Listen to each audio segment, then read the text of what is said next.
A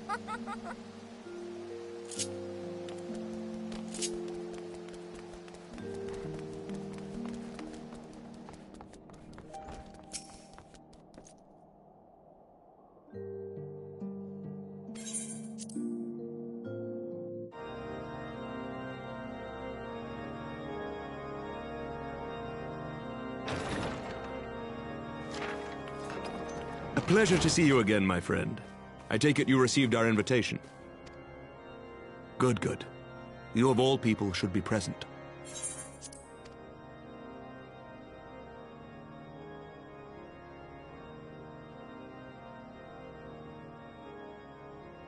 When the true brothers of the faith seized control of the vault, I feared the worst. Yet in adversity were we blessed with the promise of peace between man and dragon, through Vidofnir's timely rescue of an innocent child. Timely, I say, though miraculous or providential might better describe the event. The gods themselves could not have devised a more fitting symbol of hope. Needless to say, we could scarce let such an opportunity pass us by. Which is why I set about making formal arrangements for a peace conference between our peoples.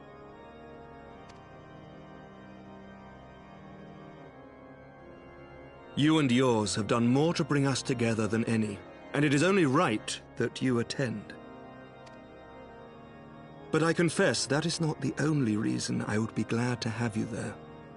Given Nidhogg's implacable opposition to the peace, it is possible that he and his followers may attempt to disrupt proceedings, in which event your presence would be a comfort to all in attendance.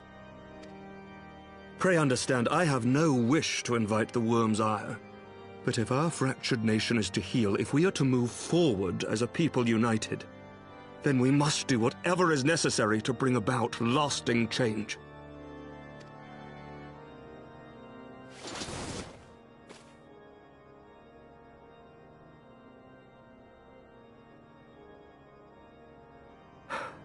"'Tis nothing. 'Tis nothing. Lucia cautioned me against giving vent to my passions, lest my wounds reopen. It has not been easy reaching out to our opponents in Ishgard, many of whom sympathized with the actions of the true brothers. But in so doing, we have limited the influence of the zealots. The people are ready, my friend. This conference must go ahead.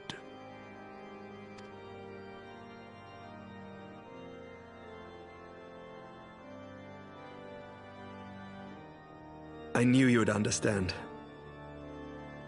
The conference will take place on the border of Ishgardian and Dravanian territory in Falcon's Nest. Lucia is there seeing to the final preparations even as we speak. Pray join her at your earliest convenience. 'Twould not do for the guest of honor to arrive late, after all.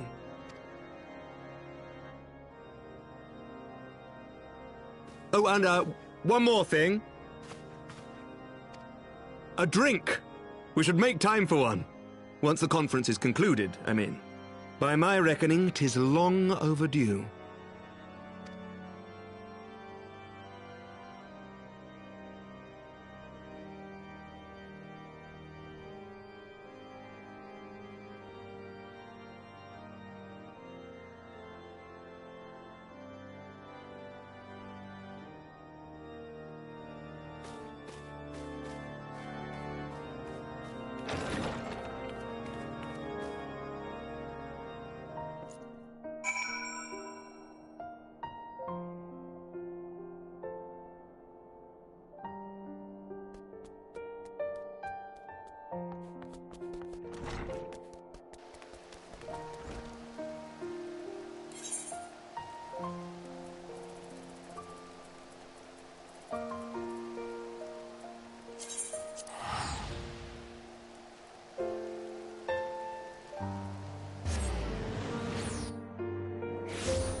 Was that a large outer lady with fast commander system?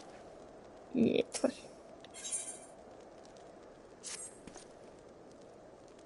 I'm rather busy at the moment, old boy. Guarding this tavern, as it were. Ah, I see now. Outer thought I might be thoroughly in my duties, eh? They know of my brother to question my dedication. Well, since you are here, mayhap I can put to the proper use.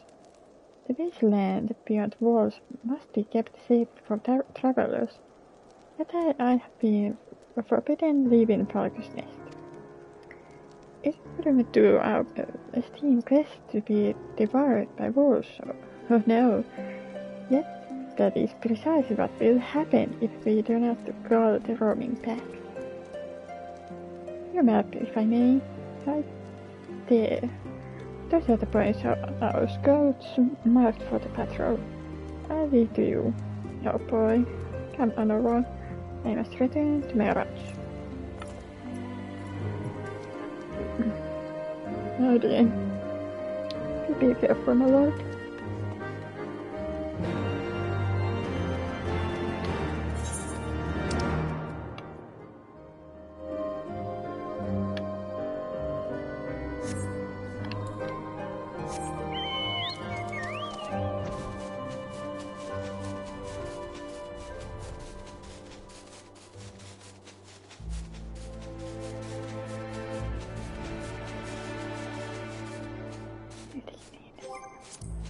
Two whites.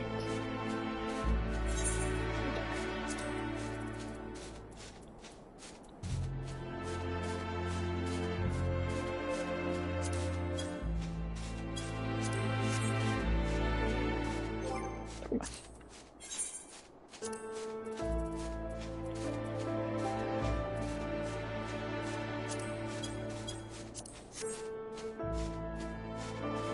Sure.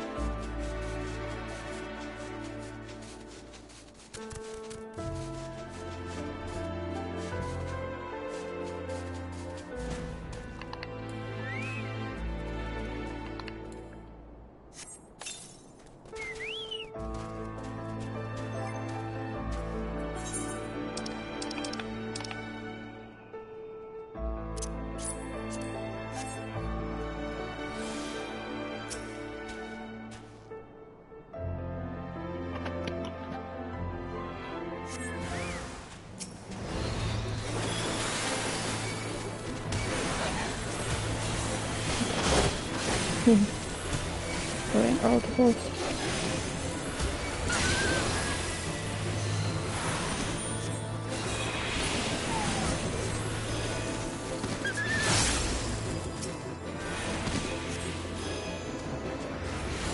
That's pretty cool.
Hectic Wolfbane.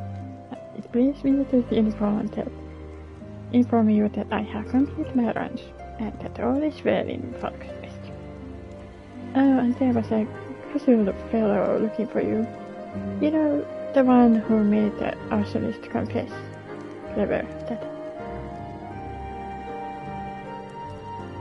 Tancred, was it? He was asking after you. Anyway, once I noticed Gary's weapons he was porting, I deemed it the best to leave him be. I dispatched him into area I neglected to mark on your map. Yes, this one.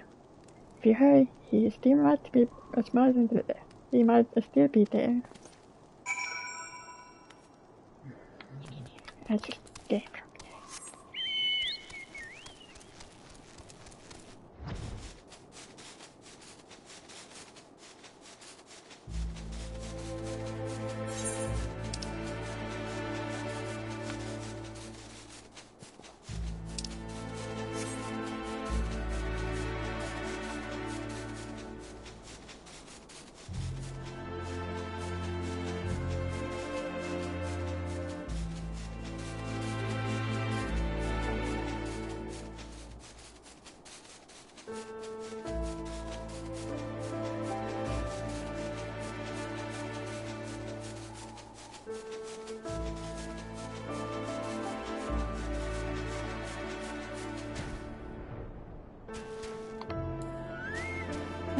Good. Fancy meeting you here, Seth. It was fortunate I came when I did. These two would not have fared well against the wolves on their own. The young lord wasted no time in taking advantage of you, did he? And me, I suppose. Let us return to Falk's Nest then, and see what the other trifling task he may have for us.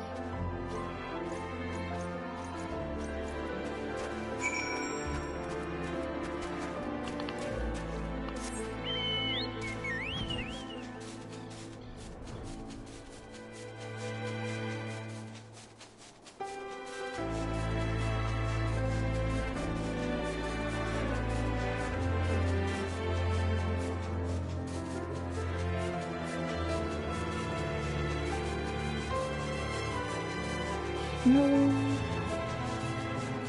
So snowy.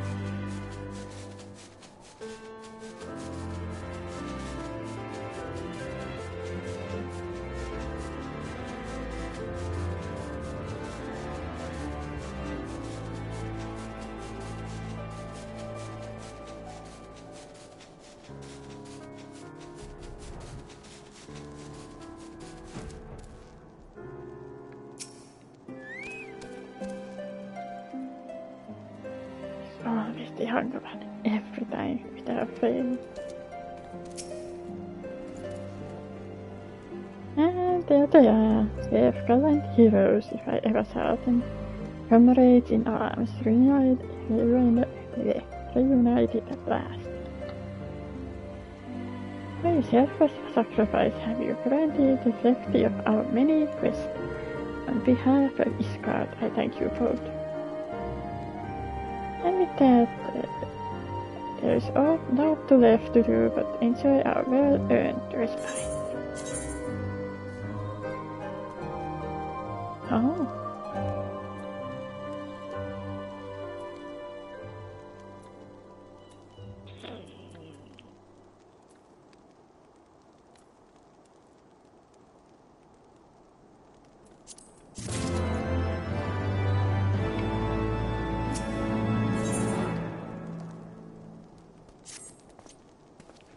Oh, this should, of course, go without saying, but let's keep those last few favors between us, yes?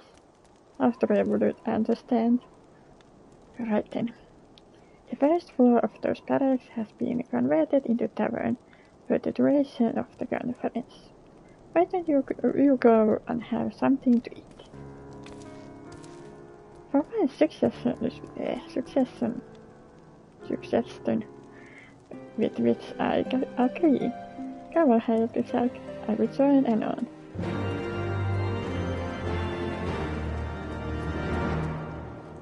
Which hard.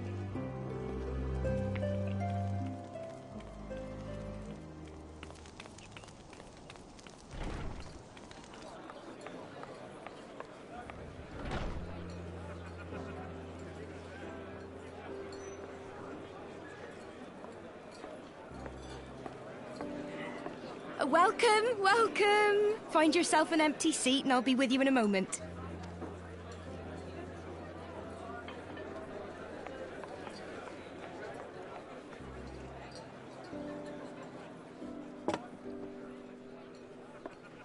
Cold out, isn't it? Here, a mug on the house. Let's get some colour back in them cheeks.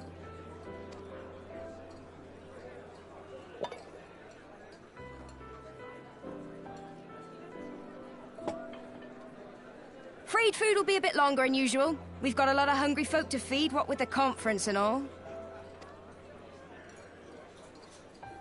Oh, so many people with cause to celebrate.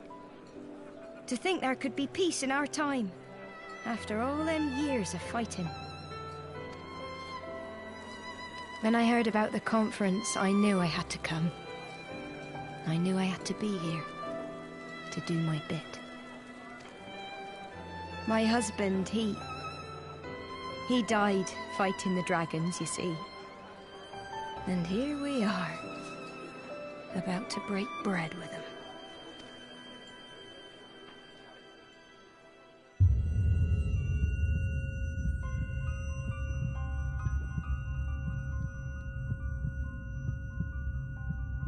You were right, my lord. You look tired. Reckon you could do with a good long rest?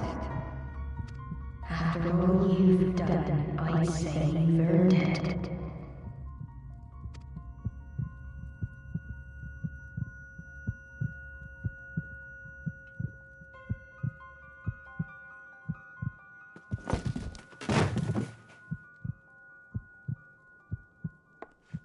Sleep now. Sleep. Sleep and leave us to our affairs.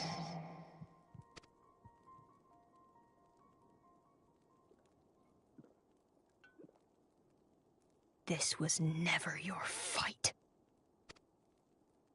Peter.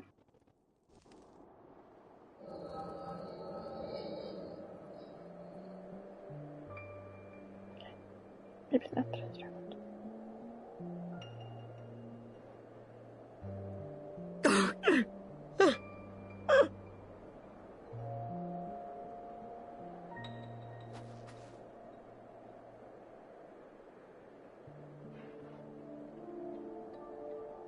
My son. They told me he walks in Hallonace halls. Him and the rest of his unit. They told me the same.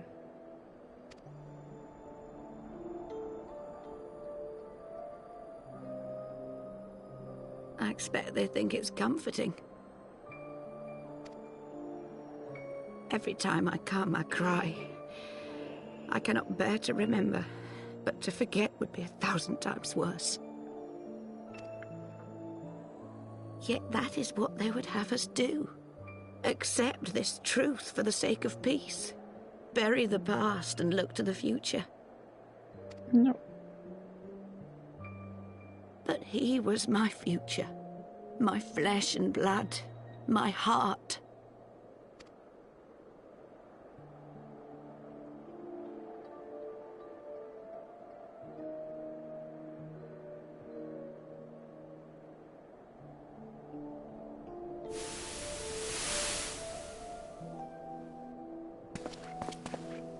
Is this it? We're the only ones with the courage to oppose this madness? Cowards, a lot of them. They think only of the prize, of the peace Sir Emmerich promises them. They know in their hearts it's a lie, but they go along with it anyway, desperate fools. But not I. Not I!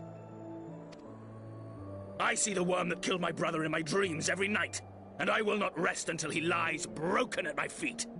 Him and every last one of his accursed kin.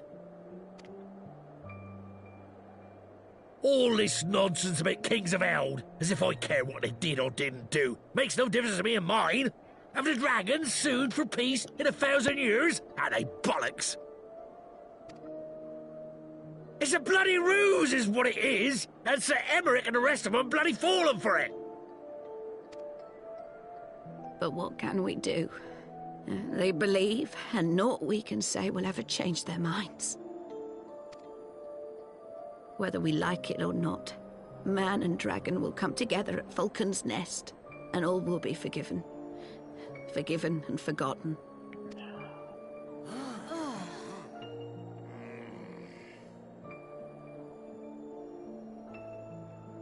No.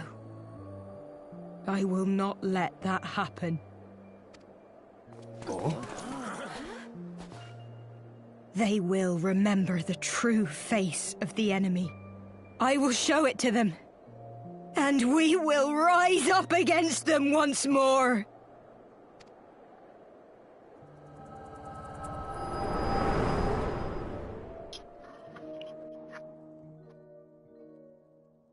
Hey! Hey! This is no time for napping.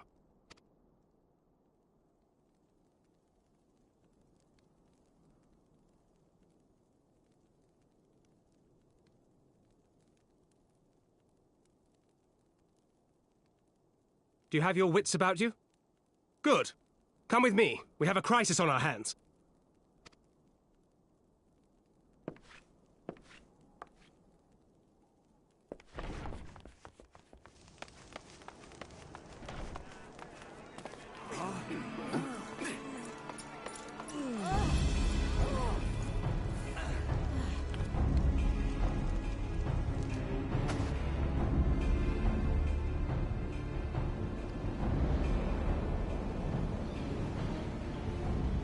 Hear me, brothers and sisters. Do not be fooled by the honeyed words of the Dravarnians. The peace they promise is but a prelude to slaughter. No. Remember your husbands and wives never returned from war. Your children torn apart by fang and claw. All your loved ones shown no mercy. Does not your heart cry out for vengeance? Your blood boil at the injustice? Remember the face of your enemy, brothers and sisters. Remember it, and strike back!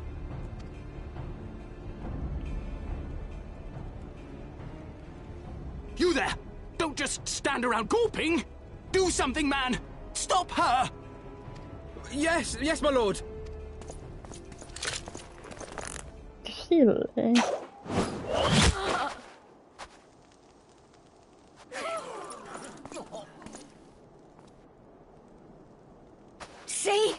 See here the true nature of the Highborn. With lies and deception they lead us to our doom. And dare we raise our voices in dissent? Death is our reward.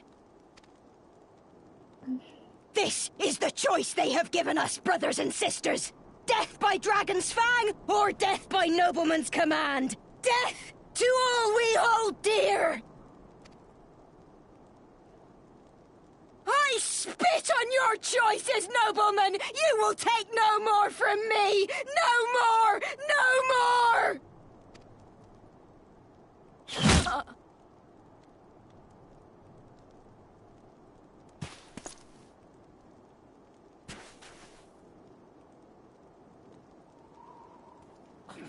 What have you done? I only did as you ordered, my lord.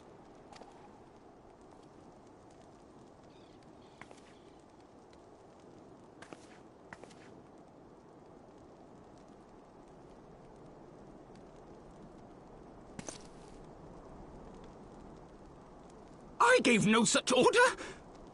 I did not. I never meant for anyone to...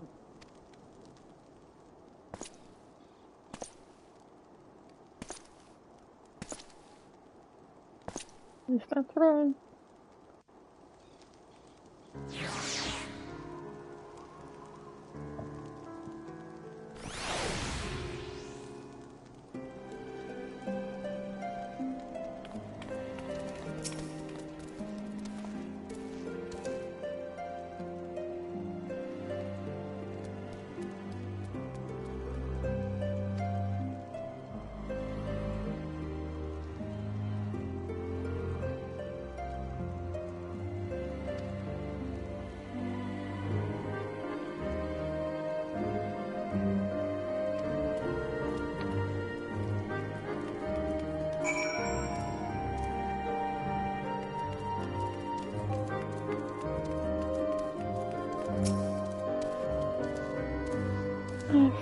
life and I felt while fleeing with others at first. The solution tended to have bruises afterwards. Those mad fools have ruined everything. For what?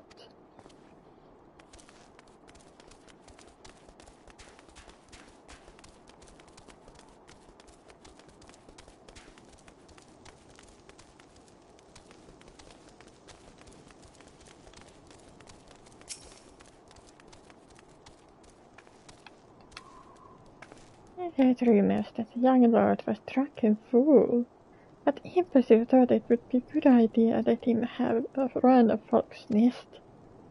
Well, I say him and Semiri take bloody chains and shove it up in their asses. I'll not be taken by that rod again.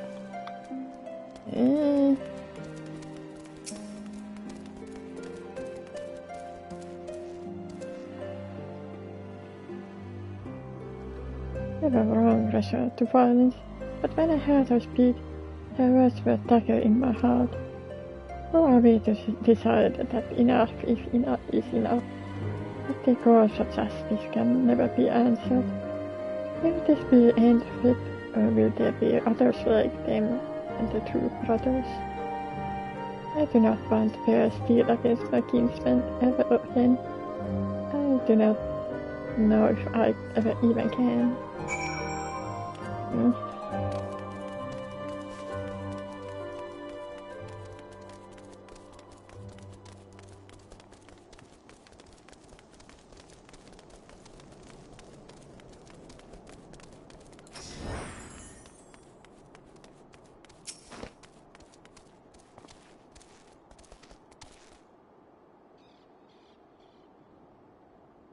Oh, the virus has passed, but people are far from recovered. That is to be expected. For a moment, it appears that no innocent were harmed by the guards. The blame for all casualties can be placed squarely upon the protesters. Nevertheless, the people will not soon forget the image of young Lord Ting ordering public execution of an unarmed protester. One of those words resonated with the hearts of many. After all, who among us has not lost loved ones?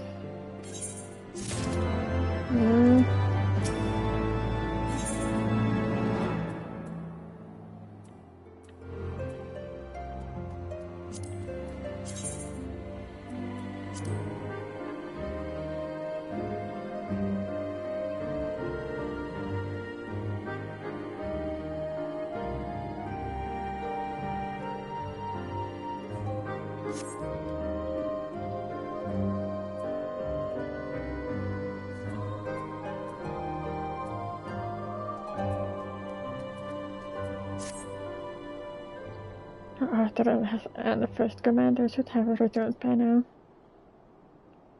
To the tavern then. The first order of business will be to speak with Lord Emanuel, and as I somehow doubt that he has moved an ill since last we saw him.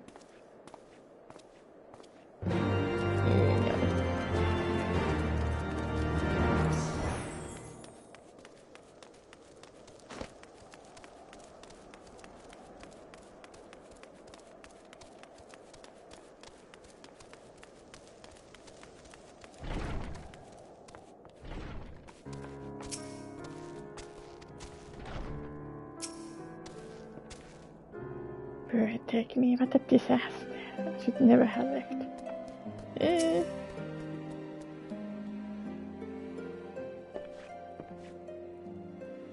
My apologies, Zack. I bear full responsibility for this debacle. There will be time for that later. I, for once, am more concerned about picking up the prize pieces. What do we know?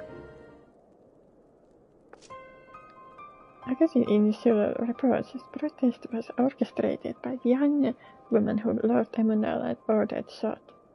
She and her conspirators infiltrated Folk's Nest, posing as servants and guests. Several were taken alive. Others resisted and were struck down. Still others took their own lives. Our forces suffered casualties as well, but by the grace of the Fury, our civilians were seriously injured. Still more remarkably, the ringleader yet lives. For the time being, at least the Chosen are doing what they can for her, but she may not live through the night.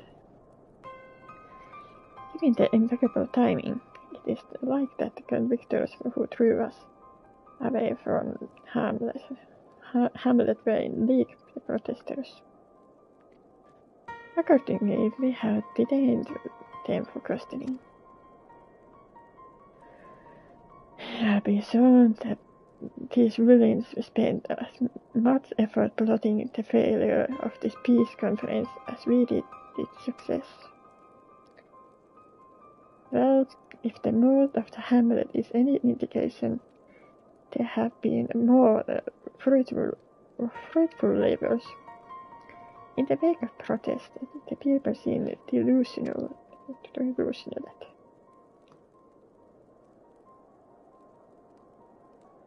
Spoke with them, then I see. The American places trust in me. It will be difficult to explain what has happened here. Remember how far we have come, First Commander. The people's faith may be shaken, but we convinced them before, and will do so again. If we can but find a means to remind them, to show them once more the promise that change hold for all, then this tragedy too shall pass into the past. We must pray that you are right. Nevertheless, for the time being, I had no choice but to suspend the peace conference pending the American's final decision. Under the circumstances, I cannot leave Falc's Nest, Jack. Jack, will you deliver my report to Lord Commander in the state? Get up and Norland. You're going with him. Oh, without me? I was not asking. You will answer for your actions in person. Is that clear? Yes, my lord. Come on over. Your manservant is not here. In fact, I have not seen him for some time. Manoa? Manoa! I could have sworn he was... I will go after him. Yes.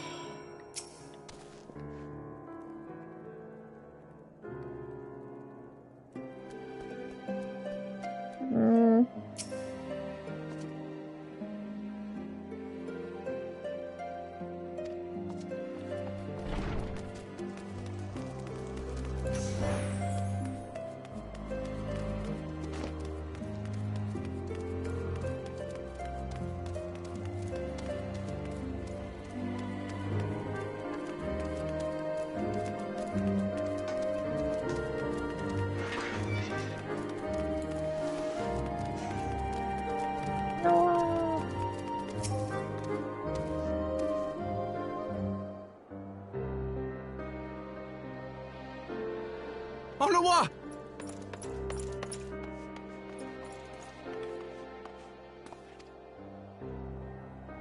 No, no! What have they done to you? Onawa! Onawa!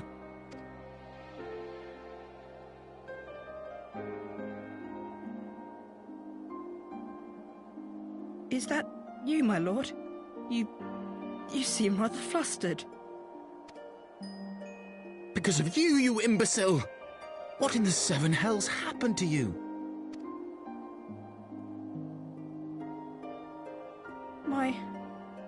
My apologies. Some few of the guests expressed a wish to leave, and I implored them to stay. It would seem they took issue with my request. Oh, gods forgive me. If I had only been more careful with my words.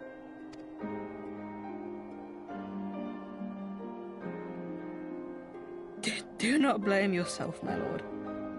I know that you and your brother have Ishgard's best interests at heart. That poor woman. She lives in the past, clinging to the memories of the lost. But the future holds so much promise, so much joy. And you know that better than any.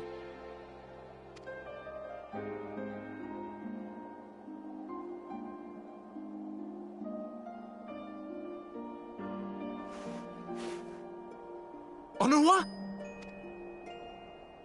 Calm yourself. The boy will live. But it's imperative we get him inside and into the care of a Kairoujian without delay.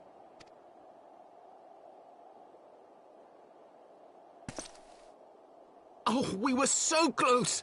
Why does it all have to fall to pieces? Don't they want to live in peace? Don't they want to be happy? We all want the same thing! And still it falls to pieces! Tell me, what was I supposed to do? Someone, anyone, tell me, what was I supposed to do?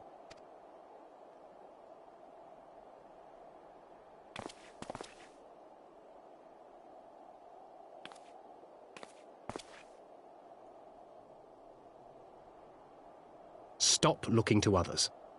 You make your choice and you live with the consequences.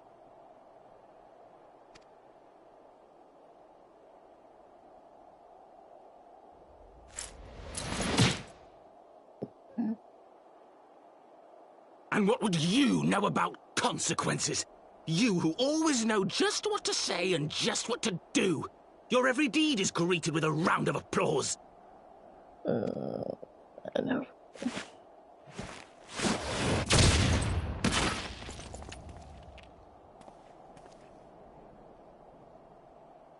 You know nothing about me.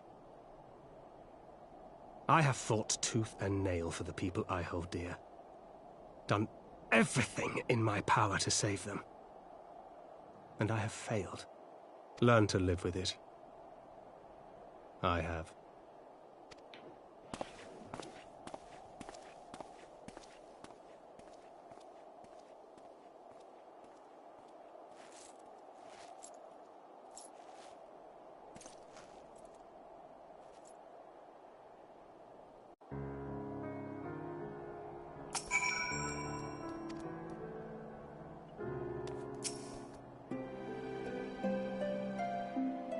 Ooh. Hurry up. Sorry. It's cold.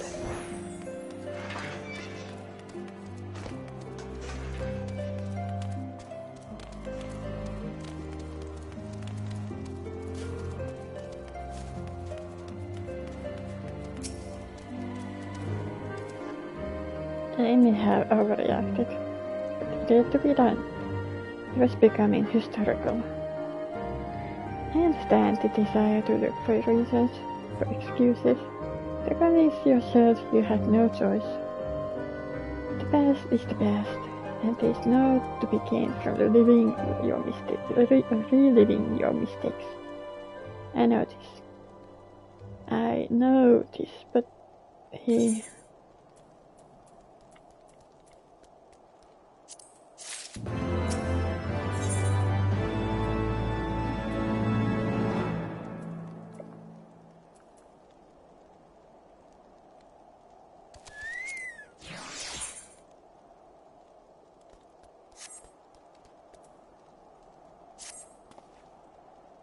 I had no desire to wait for the lordling to emerge from his bottle of self-pity. He had important matters to attend to in his guard.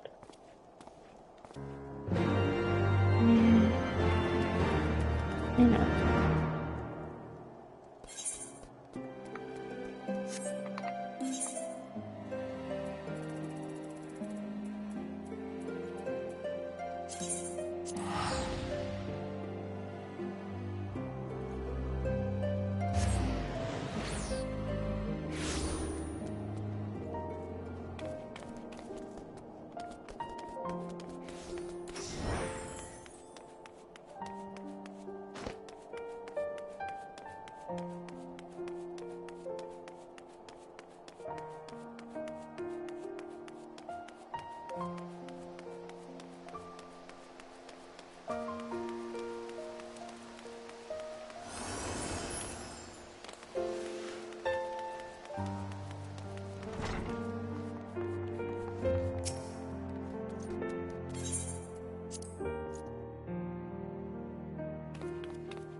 a mess.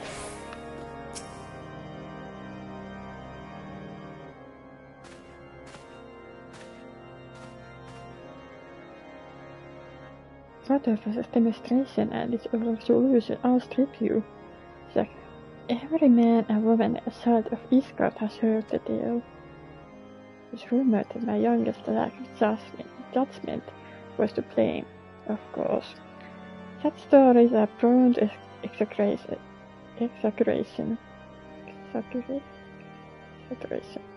Like exactly came to pass.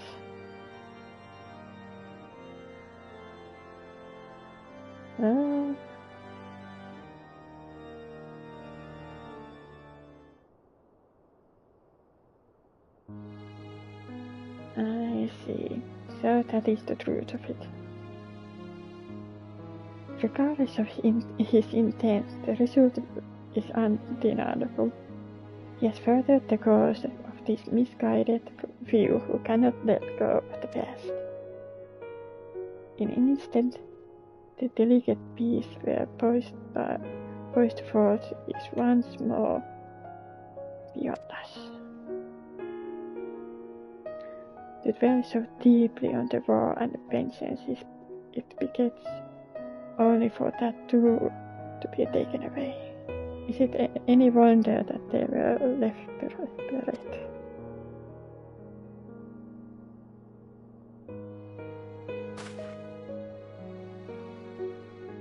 What was this sacrifice? Having naught to show for our suffering, I thought peace of sufficient soul, but mayhap I was mistaken. We are warriors, Lord Edmund, and ours is the nation built on centuries of warfare. Right or wrong, this is who we are, and we deny it our peril. To hold on to the past without being beholden to it. We must needs find a way to honor the sacrifice of our forefathers without glorifying in their excesses. A difficult path to be sure. We dare not deny the scars which mar our nation's soul, lest we spur other delusionated souls to retrace them. But as I say, we dare not revel in past glories either, for they are tainted all. A clear and ambitious enemy, and the undeniable righteous cause. This bitter reflection that lies through the bear. Did it long serve to unite us?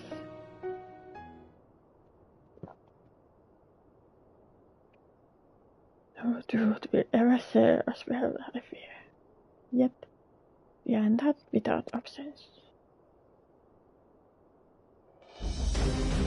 At our last meeting, a proposal was tabled by the other members of the Ocean Alliance for joint military exercises to strengthen the ties between our nations and test our readiness to meet the common threats. I had thought to delay this exercise until the Black Peace Conference, but mayhap a grand melee would be just the thing to lift our delinquent spirits. Then still, occasions for the Adventure Knights and the Watts to take the field as allies. United Iscaria force wielded men and women from all walks of life. It would stand against the coalition of the allied nations fight. Hosted by Iscard in the shadow of the Gate of Judgment, a victory under such circumstances would serve as reformation. May declaration to all the country that we are strong and united as ever. Such victory would do much to fan flames patriotism. It is true, but if we should be defeated, so even to hold our own against the king of the three nations, I It was intended as triumph. Very well, you may count on my support, for what little is it is worth. However, I have a request. Let's have my son Emmanuel take part in the grand melee. By his deeds, he has brought shame upon Ishgard, and so by his deeds, I would have him prove our nation's honor. You wish, my lord. If that is his desire, then it shall be so. Now then, we have no time to lose, Jack. Would you be so... Jack would be so kind as to deliver my instructions to Lucia. I shall write to the Alliance leaders at once and begin making the arrangements for the grand melee. Should you intend to see my son, I inform him of his duty. If he has not already returned, he will soon enough, making every effort to avoid it.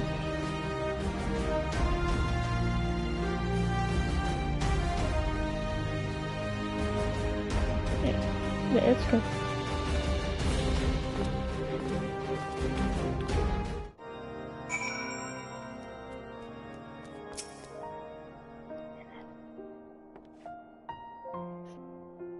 So that is their solution. A grand melee to unite people. And what part would have you play in this affair, I wonder? You who have taken into their confidence, upon whom they have come so heavily to rely. And will you oblige them when the proposition is made? Will you stand for Ishgard once more?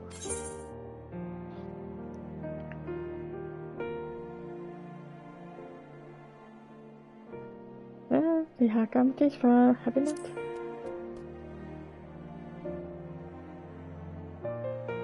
When you put it like that, I suppose it would be a shame not to see it through to the bitter end. So, for this grand melee of his, Sir Emeric wishes to field the forces compromising both his Temple Knights and Hilda's watch. Yes? I can only imagine what she will have to say about that. In fact, curiosity compels me to go and see for myself.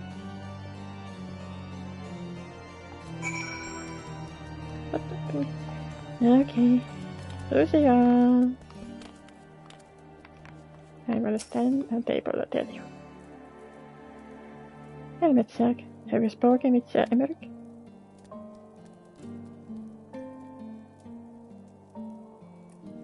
I was aware of the Alliance request. So, Sir Emeric would turn this exercise into spectacle of the masses, for the masses. It is not that I have the efficacy of such plan, indeed. Indeed, I know it's bleh. Nevertheless, he has not once given me a reason to doubt his intentions. And they are desperate times indeed. And these are desperate times indeed. I will save nights for the event for it. As for the watch... Bettina! How considerate of Master Tancred to seek out our young watch commander of his own volition. Alas, he had acted prematurely. Pray, deliver this list of watch candidates to the Hilda. I would have her best men, not her most dispensable.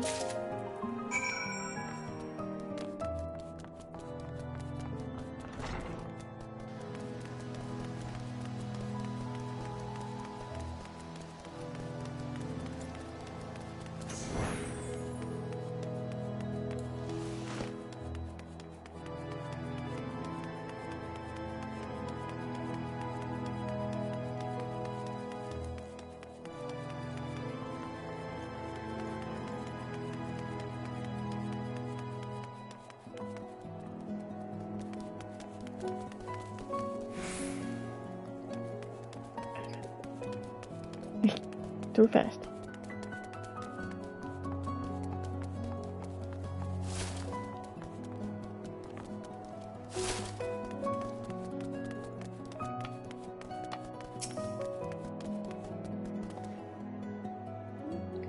I thought you had something to discuss with the first commander. I had.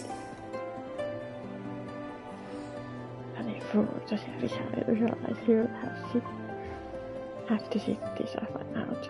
If the bots ran after ceramics to be solo, we'll have to keep an eye on things here. So, we have been spoiling for 5. We won't let the milk down, you see. What up, you? Doug has been telling me about the Emeric's clan, so really seems we are expected to join in. It's nice of him to invite us all and all, but I hope he knows what he's doing, because we ain't dressed to dance with professional bleeding soldiers.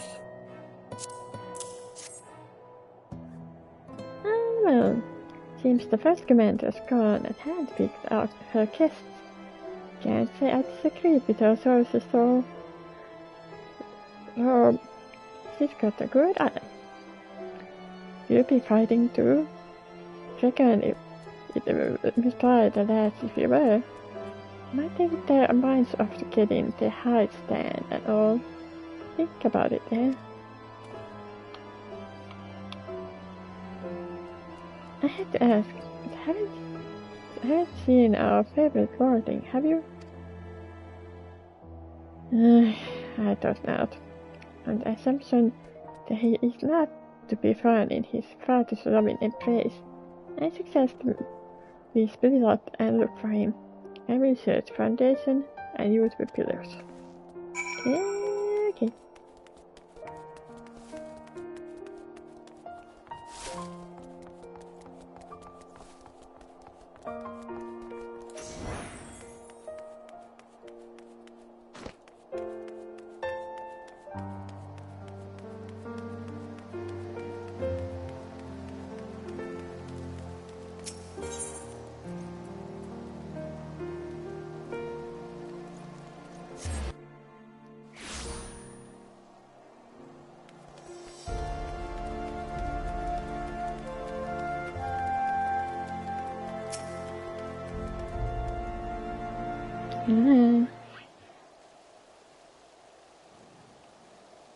I carried Heavensward to the manor. Our best soldiers are tending to him as we speak. Yeah, he has yet to wake, but surely he will. So Ford has volunteered me for this grand melee of theirs.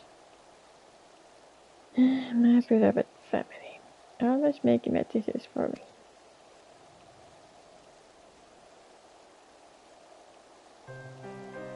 No, it's not like that. It's just you wouldn't understand. How could you? You're free to be a man you want to be. Whereas I'm son of Fortum. And you see, my future was determined before I was born. What I could not do. Right or wrong, there was the way of it, until the old order began to crumble. Now we wander amidst the rubble, searching for the purpose, for a place. All around me, brave men and women rise to the occasion. With faith and conviction, they dedicate themselves to their causes, but not I. I was terrified of making the wrong choice, which is why I let better men make them for me. Do this, do that, take this duty, quiet these conflicts. I suppose I had convinced myself I was above it, until your friends saw me otherwise. When I saw Aurora, I wanted to scream. I wanted someone to blame, but in the end, there was only me. Only me. So you see, I cannot make it out my head and accept the father's command. Such cowardice Heavensward is what brought me to this point. I will go to Heavensward, and I will make my own decision.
Lord Commander, if I may?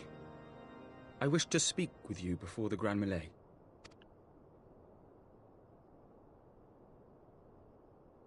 Proceed. How do you do it, my lord? How do you lead with such certainty, when so many of our countrymen will not hear of peace with the Dravanians? Some of them hate you almost as much as the dragons themselves. They decry you as a patricide in the streets. They even tried to kill you, for God's sakes. Yet still you march on, undaunted, where no archbishop dared to tread. What is your secret? Where do you find the strength?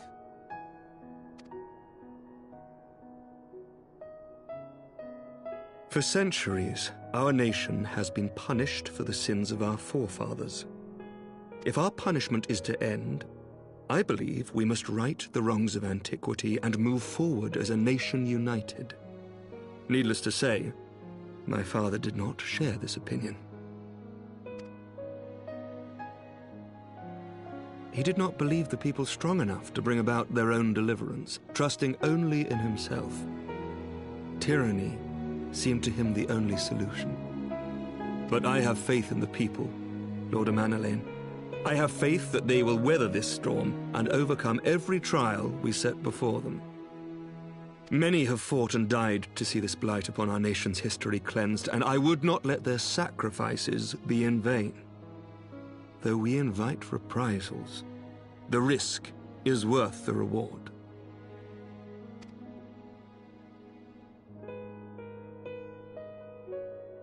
I want to believe. I do.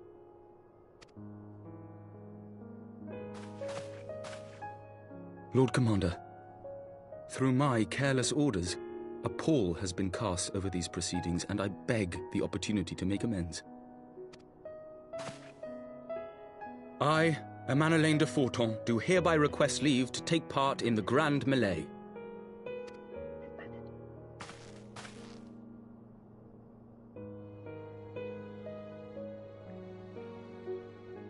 Who am I to deny such a heartfelt plea? We would be honored to have you join the fray, my lord.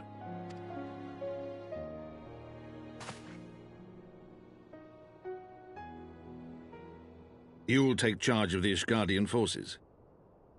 For all my other responsibilities, I am still Lord Commander of the Temple Knights.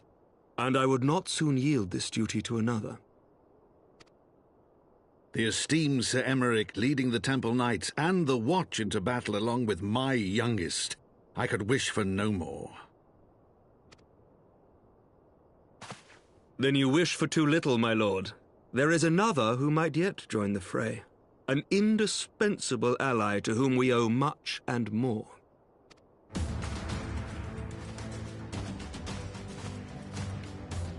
An adventurer beholden to none who nevertheless chose to champion our cause, who has shared in our suffering and in our glory. A warrior without equal, who I am privileged to call a friend. There is no one I would rather have fighting by my side. I ask this in full knowledge of your obligations, and will not think less of you should you refuse. But if your conscience will allow it, might you oblige me, my friend, one more time?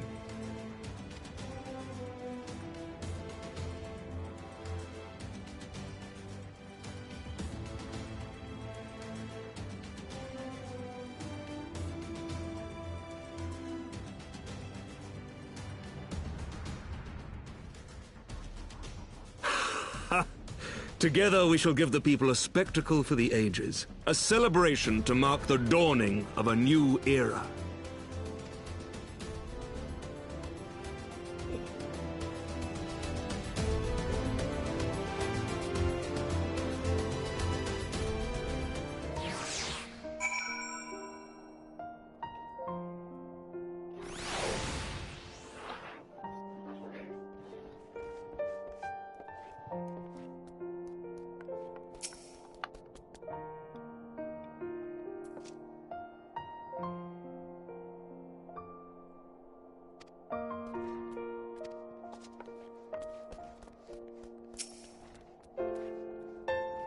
God help me. I think it might be wrong. But I say, it might be cheating too. Your mere presence is enough to turn the tides of most battles.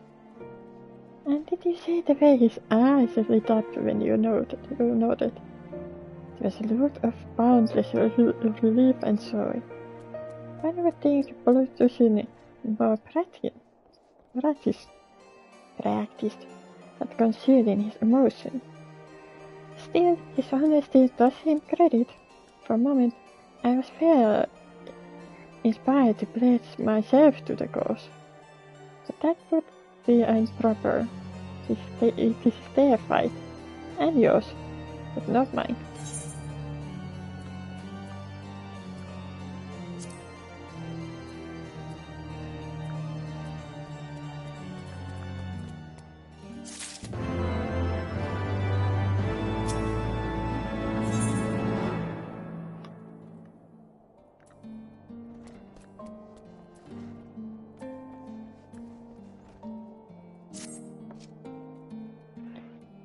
The Enric informs me that the Alliance leaders have agreed to his proposal. The Grand Melee will be held here, in the shadow of the Gates of Judgment, and in sight of the capital. An announcement has been made, and the Allied forces are currently in the road. The eyes of Isgard are upon us, Jack. We must not fail. A really rare opportunity to see pit yourself against Allied forces. Outside the Cartano, perhaps. I would not miss this for the world.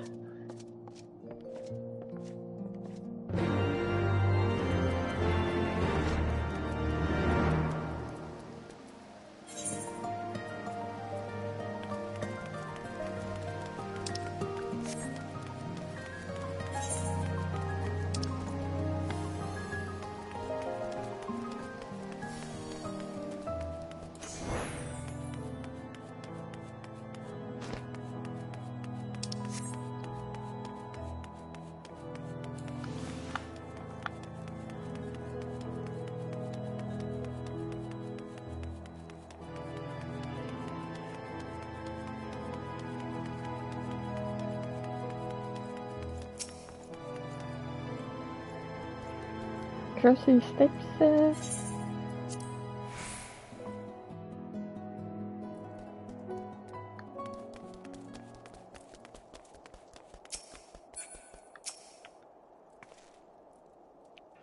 In end of the High Brown Dandies destined to fight alongside as hobo. Like all our name days rolled into one, it is. Then again, it's our nation pride that's at stake. Nutritional and personal. I ain't about to let snotty-nosed lord things of me up. It's a matter of pride of alliance as well. They will not scruple to send their best against us, yet we must not be cowed. Too much rest upon our success. The second commander and Hilda's lieutenants shall see the security of the city in my absence. The melee demands my undivided attention.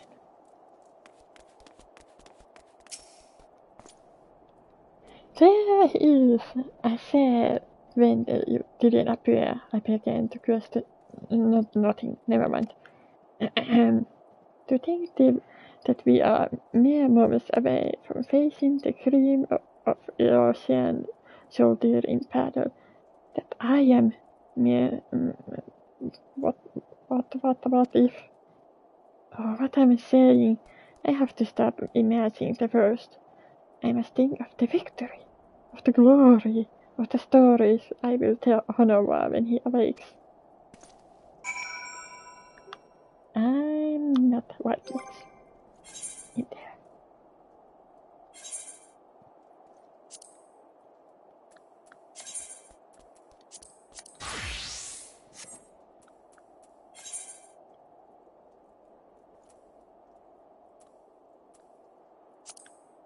Here we go.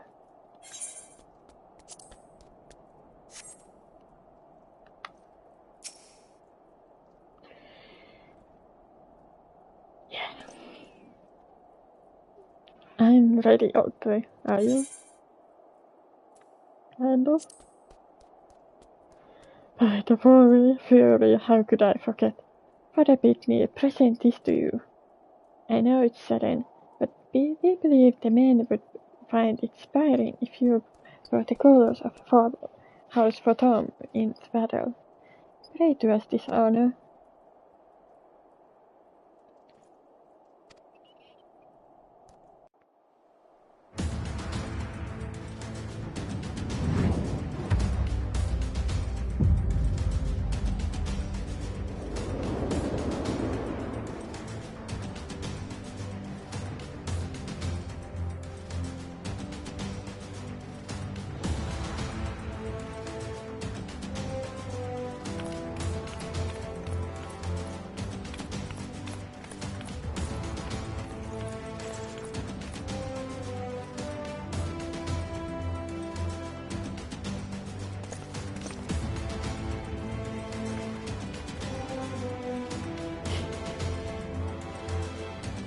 Let all here present heed well the rules of engagement.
For the honor and the glory of Ishgard.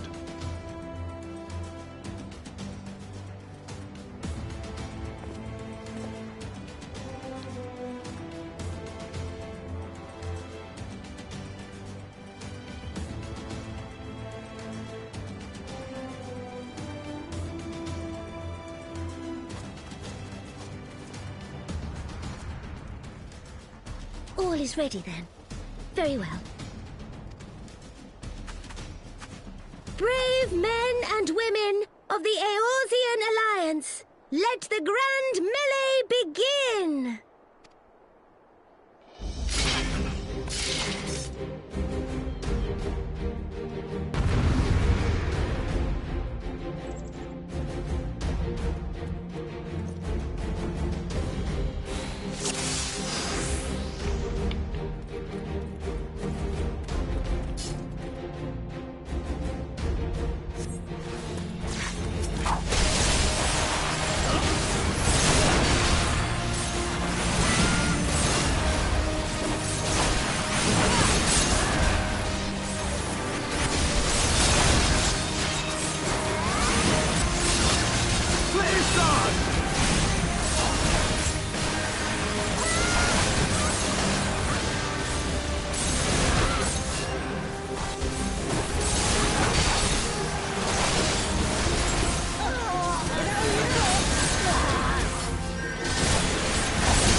I deal.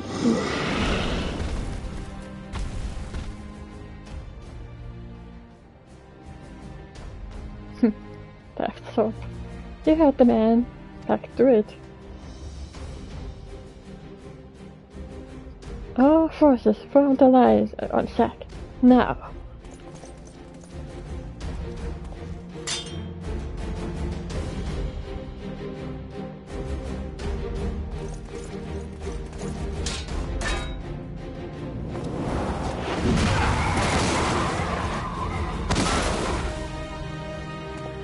Here's the problem.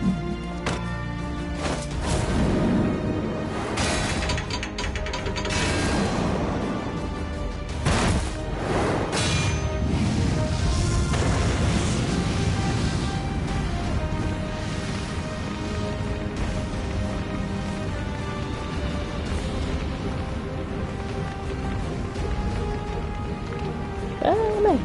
I was not loud. Why? I was hoping it would come to this. So then, shall we dance? Damn it all.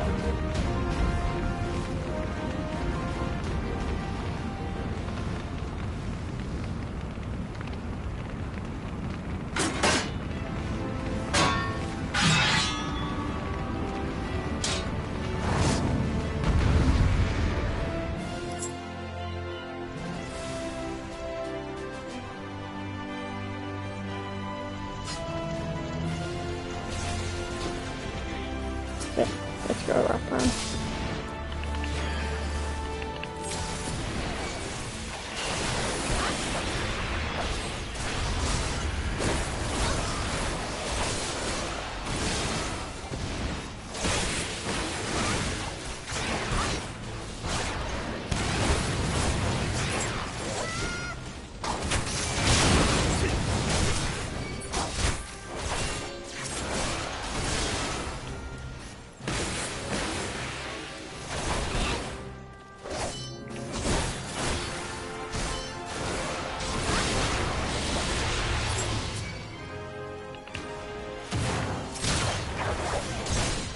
Okay, fine.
Did he win?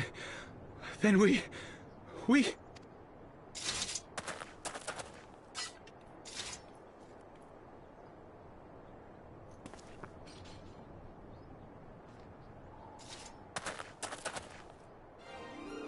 Victory is ours! Ishgard! Ishgard!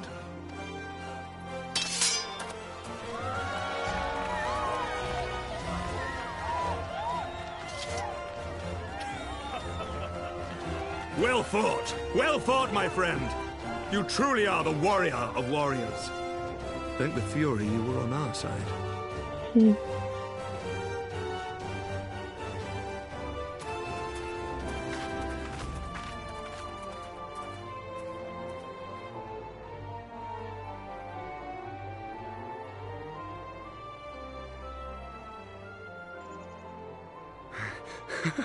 Oh, my lungs are burning, and I can barely stand.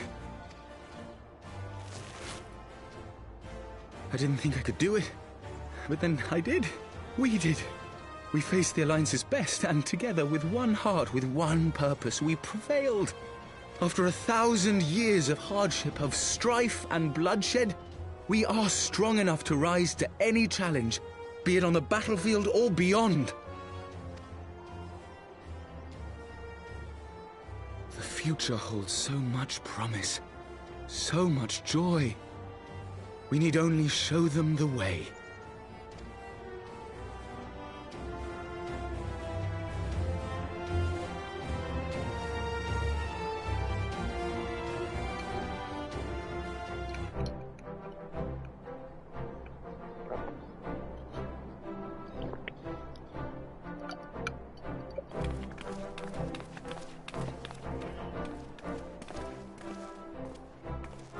Truly magnificent display, Sir Knight.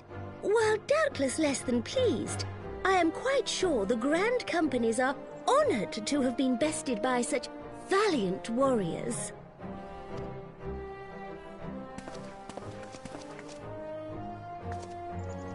The honor was ours, Your Grace.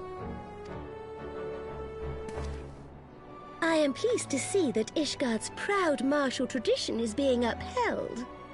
When the time comes, I trust you will fight alongside your brothers and sisters in the Eorzean Alliance with the same fervor you displayed in opposing them.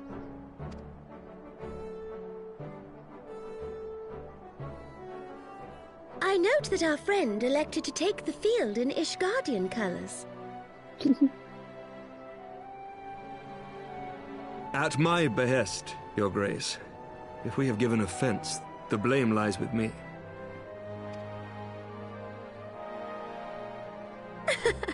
Fear not, Sir Knight. It was a surprise, nothing more.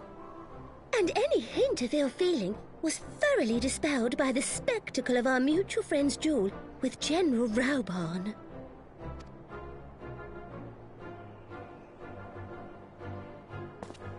On the subject of surprises, I could not help but marvel at the passion and unity of purpose displayed by your countrymen, given the troubling reports we have received of late. I shall take that as a compliment, Your Grace. The events to which you allude are the price of change. The end of the Dragonsong War marks the beginning of a new era for our nation, and for the people, high and lowborn alike, who will lead her into the future. Ah, yes. The people.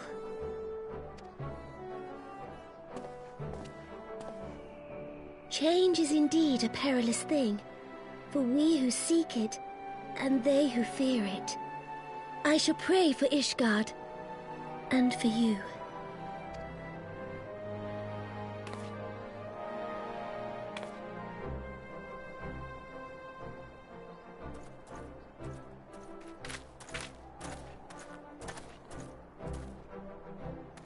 Well, that made for a refreshing change. Congratulations on your victory, by the way.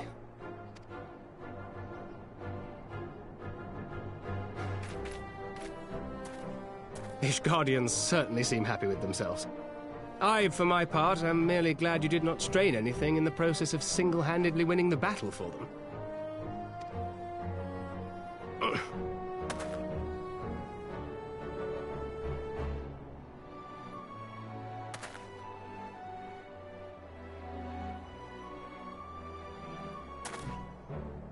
'Tis but a scratch, I assure you, and I will not suffer you to worry over me. Not when we have a dozen far more important concerns. Make that 2 dozen. Still, as your Stola never tires of telling me, we can but face them head-on one at a time. One day at a time, as Minfilia would have done.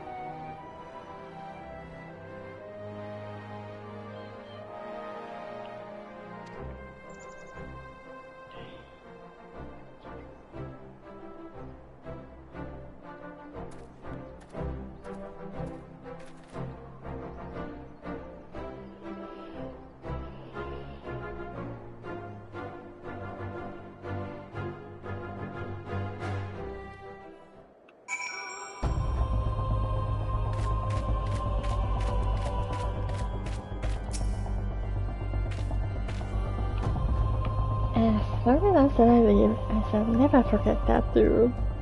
It was inspiring, humbling, and equally measured. I feel honored to point out. However, that my father was fighting one-handed.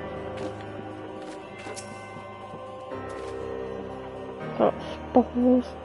I had forgotten what it was I had forgotten what was it like to feel so alive? What is leaving the blood science?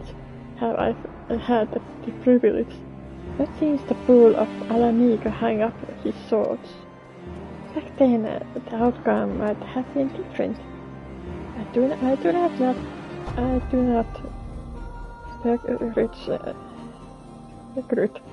your victory. Your victory. I know how far you have come. How much you have endured. Our fight only confirmed it. We shall have to do this again one day, when time allows. I shall look forward to it. Now go to Isgardians and celebrate your victory. You have earned it. Come, Pippin, your grace is expecting us. Lead on, father.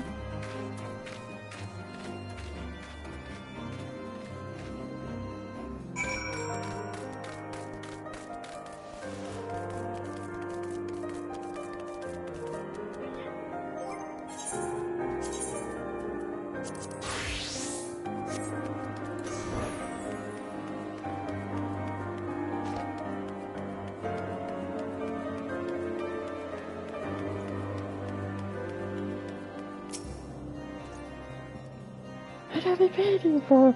We must return to capital at once and tell them about your victory. Oh, dear. The messengers have already been dispatched. Let us pray that this victory has the desired effect. That is just another battle for you, I bet. For my lord. Well, so much the fighting as they're not tripping over each other's feet. His lordship might think about laying on some actual training for us next time. I confess, I stung my pride to be brushed aside so easily. But when the flames subsided and I saw you standing there triumphant, there was only gladness in my heart.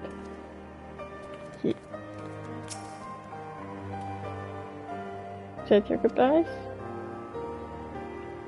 In all the years I've known Rapan, I cannot recall ever seeing him look so happy in defeat.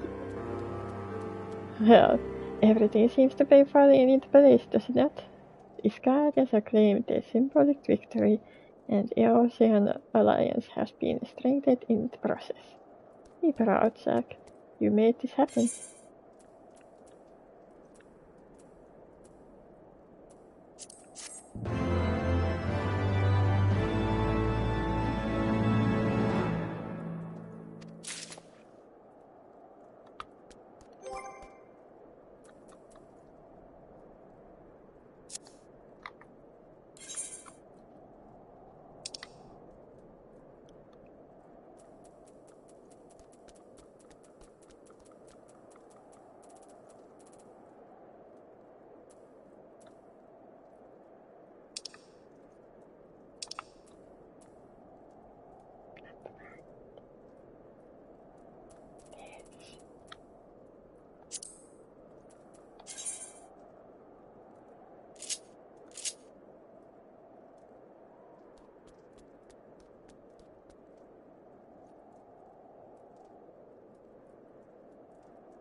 Thank you.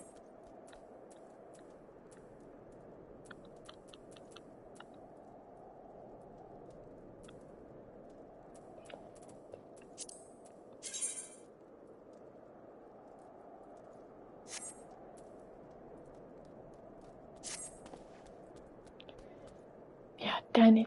Nay, you have done it. You have provided us the victory we desperately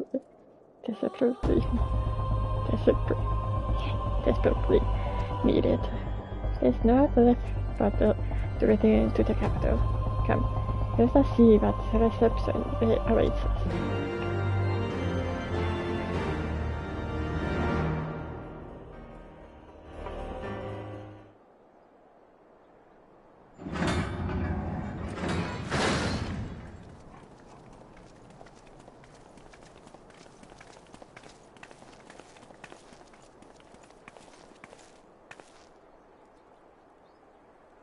Yeah.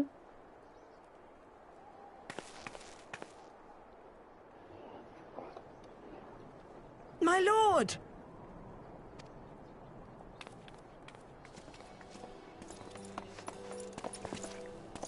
Honorwa, my boy. Shouldn't you be in bed? Thank you for your concern, my lord. But I have largely recovered from my ordeal, and I have naught but several scars to show for it, which I have been told some women may find appealing. I see. And to think I was worried sick over you. I'm not sure I understand, my lord. Well, let's put that theory to the proof, shall we? My lord? 'Twould seem that a great many things have occurred in my absence. I thought I might begin to make amends by welcoming you in person. The messengers spared not their chocobos to bring us word of your victory in the grand melee. I cannot well describe our elation when we heard the news. It called to mind the day we rejoined the Eorzean alliance, and I glimpsed hope rekindled in the eyes of the people. The Fury herself ushers us into a new era. Sir Emmerich, the time is now. Aye, that it is. Reconvene the conference and summon Vidofnir to Falcon's Nest. We will make peace with Hraesvelga's brood and hasten this bloody war to its end. Yes, Lord Commander. I will send word to Artoirel and bid him resume preparations. Emmanuel, you will place yourself at your brother's disposal. He will be glad of your assistance.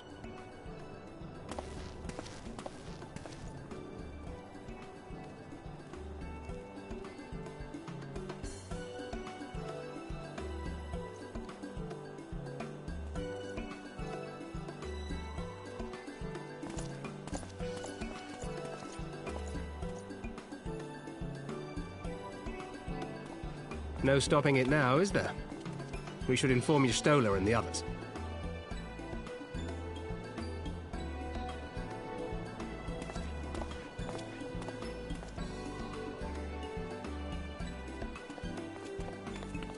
My dear friend, I doubt I will ever be able to thank you enough. But when the conference is successfully concluded, I damn well mean to try.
The appointed hour approaches. Aye.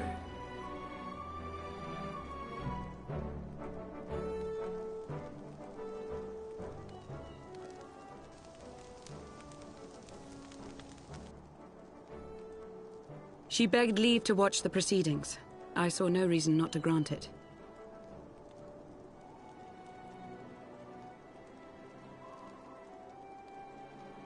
Should I choose to deviate from my prepared remarks, I ask that you trust in my judgment.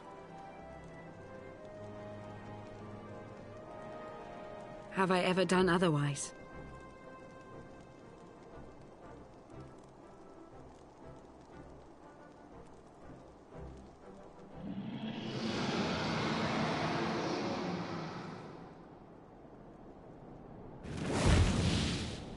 Look!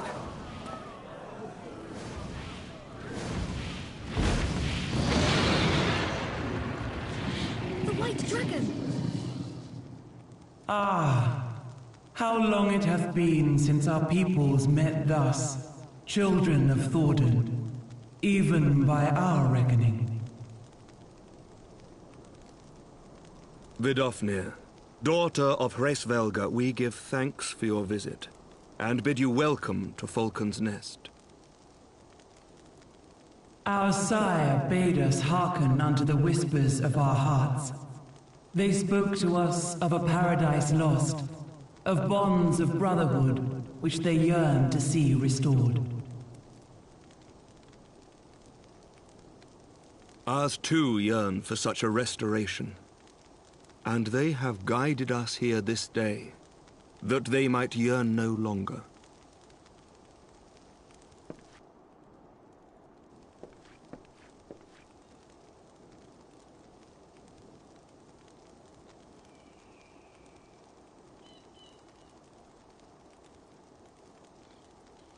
Brothers and sisters, ye who stand as witness, hearken to me. Since the days of Eld, when the bonds betwixt man and dragon were sundered by our hand, our peoples have known only war.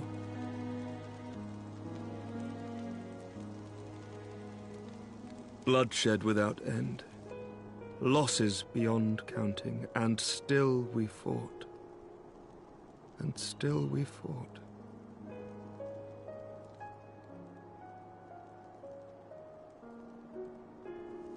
Some wounds do not heal. The dead cannot be returned to us. But we, the living, can yet choose another course. Here and now, we can lay down this burden, this hatred, this vengeance. Our forebears fought not so that we could die, but that we might live. So let us honor their sacrifice and spare our children this death sentence. Let us gift them a new legacy. Life.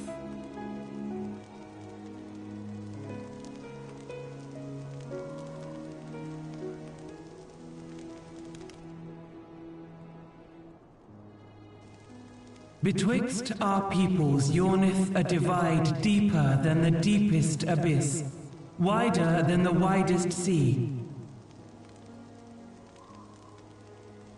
Generations will live and die ere this divide is bridged. Knowing this, doth thy heart yet yearn for peace, son of Thordan?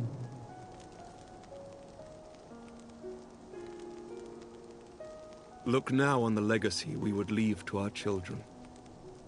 A dream of peace, inscribed in stone for generations to come.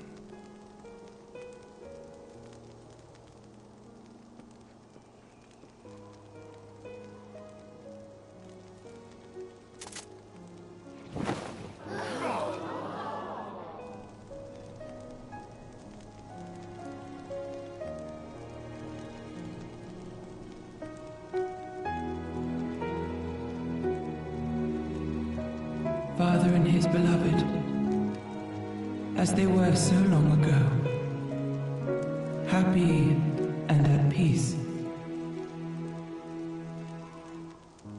The dream they shared shall be ours once more.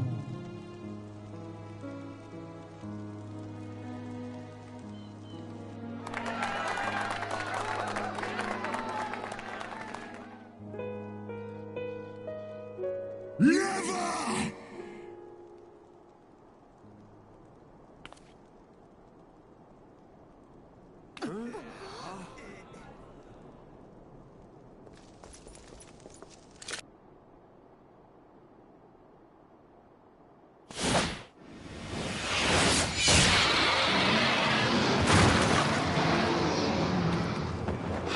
Your bow!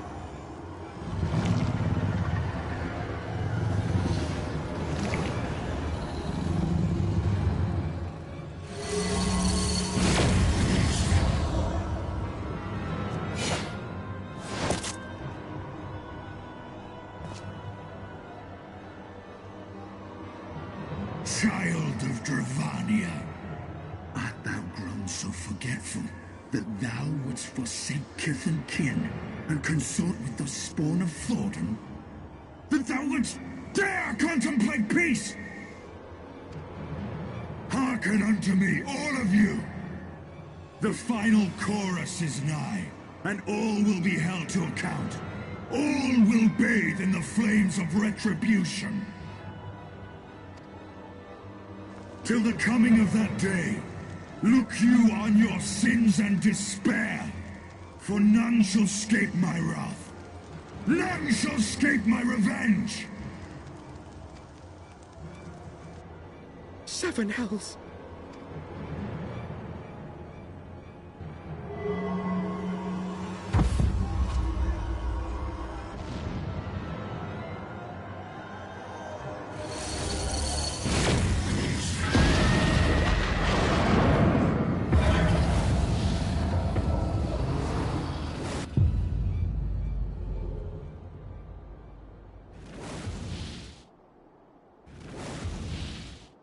Damn you, Nidhogg.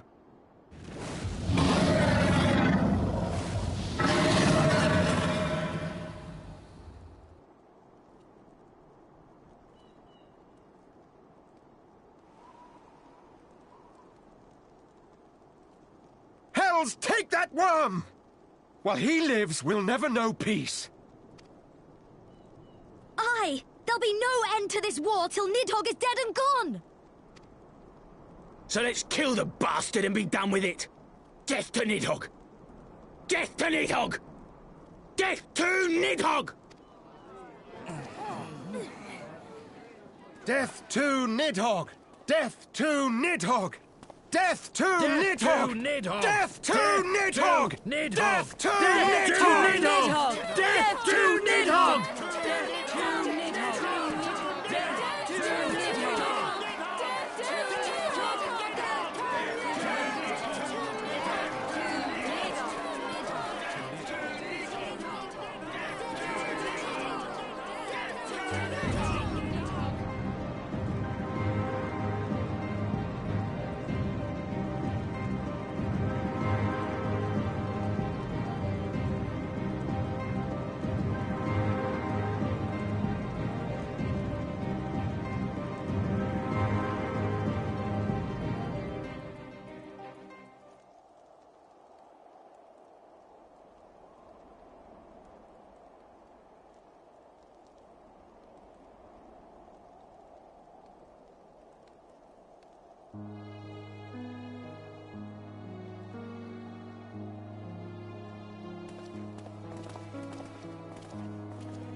Forgive me. That took longer than expected.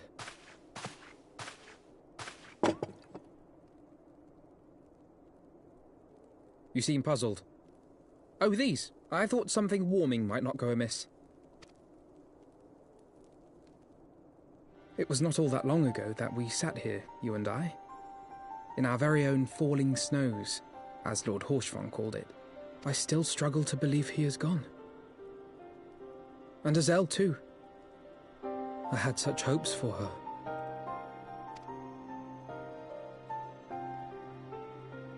Master Matoya asked me what it was all for. Why we fight.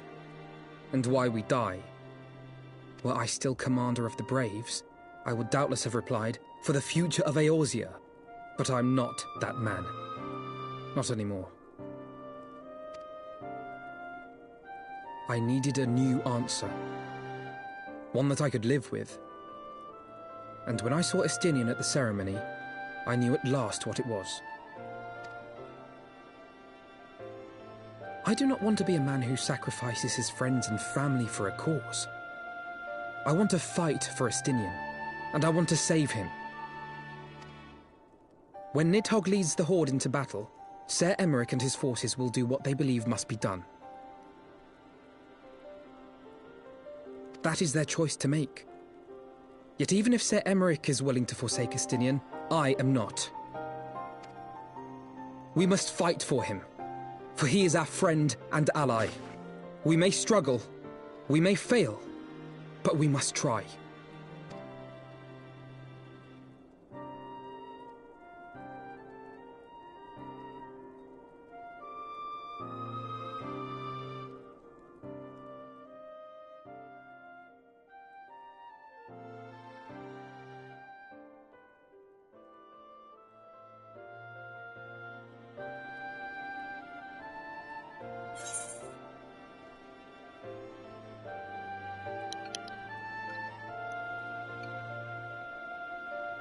We will find a way to save him.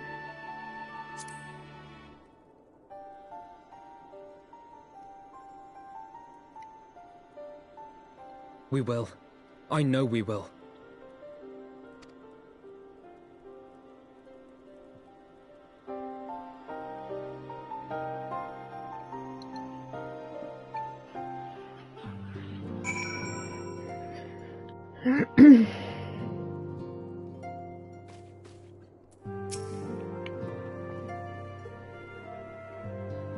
thank you, Seth.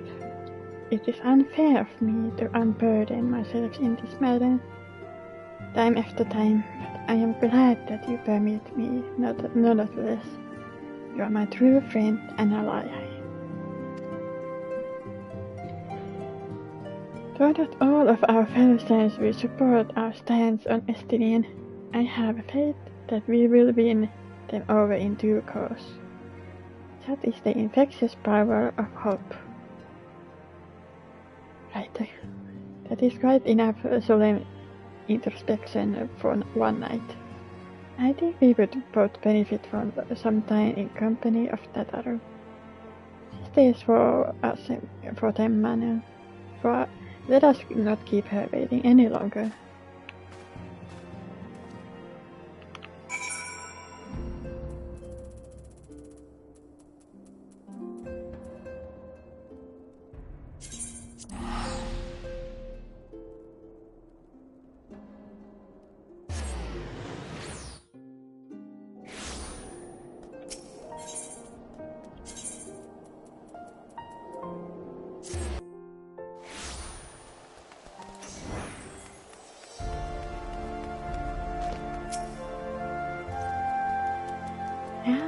Alvin certainly seems to be in better spirits. Do we have you to thank for this?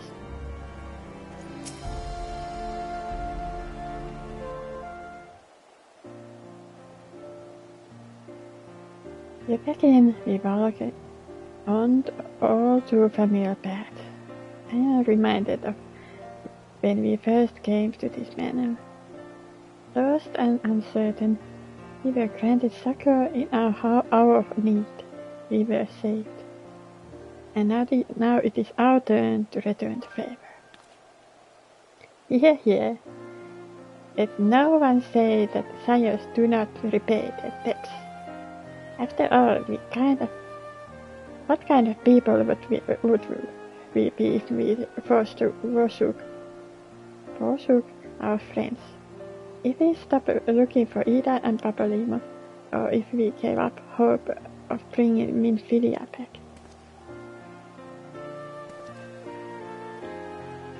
Though she knew it would cost her a lot dearly, Minfilia reached out to us, delivering a message. She believed it was imperative that we understand the true nature of this star, of the rift between Zodiac and Heidelin, and of the Asian's aspirations. For all that has been revealed, I cannot shake the suspicion that there is much we have yet to learn. In any event, I think it's time we step back from the fray and carefully consider our next course of action. It will not be easy to turn this tragedy to triumph, but we will find a way. We will.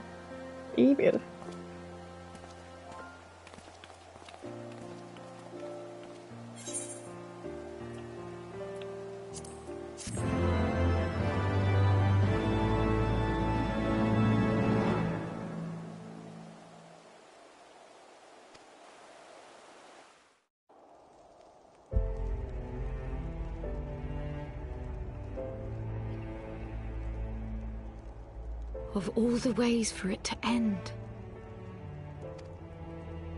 Even before his transformation, I could feel the worm's hatred swirling about Estinian. The terrible, all-consuming rage.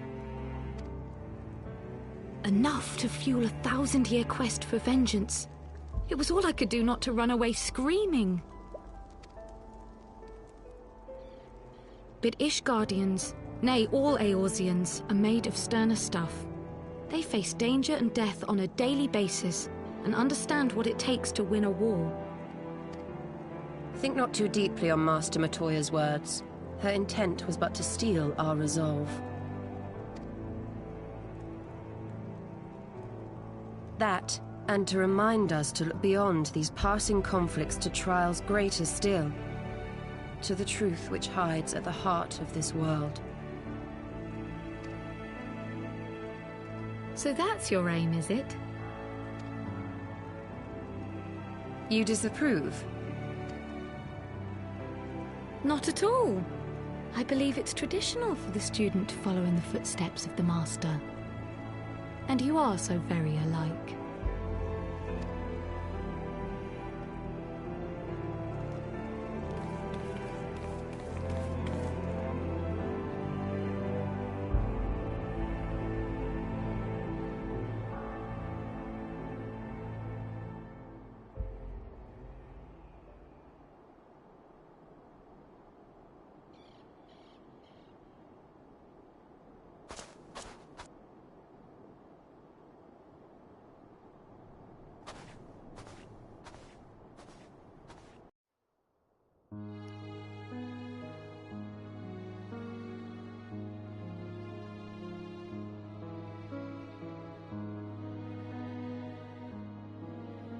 Change. That great inexorable wave was upon us, and soon all of Ishgard would bend to its will.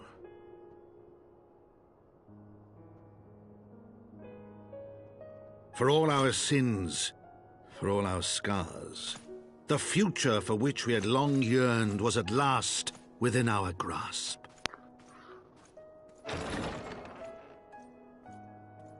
But it would be bought at a heavy price.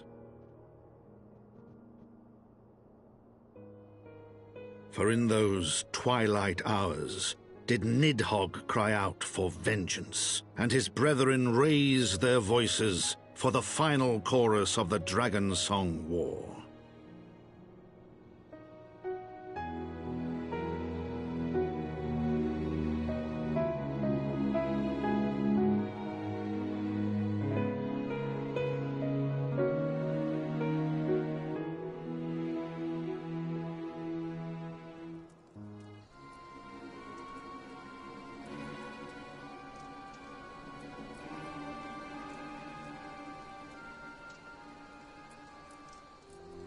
Horsen Ida, that is all I ask.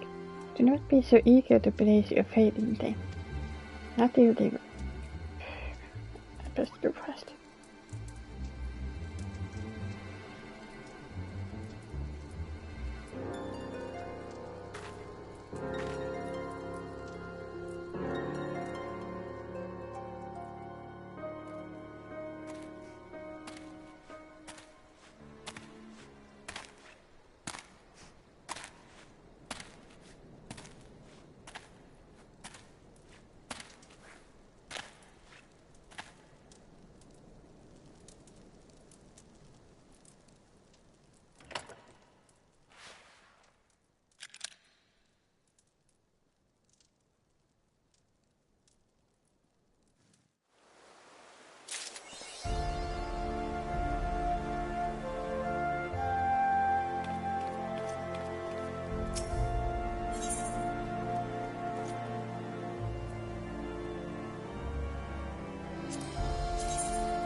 Master Victor, it is well that you are here.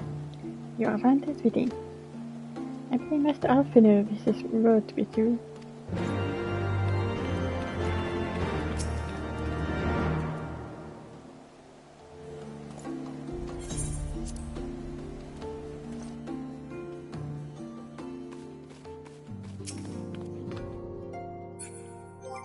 In a moment.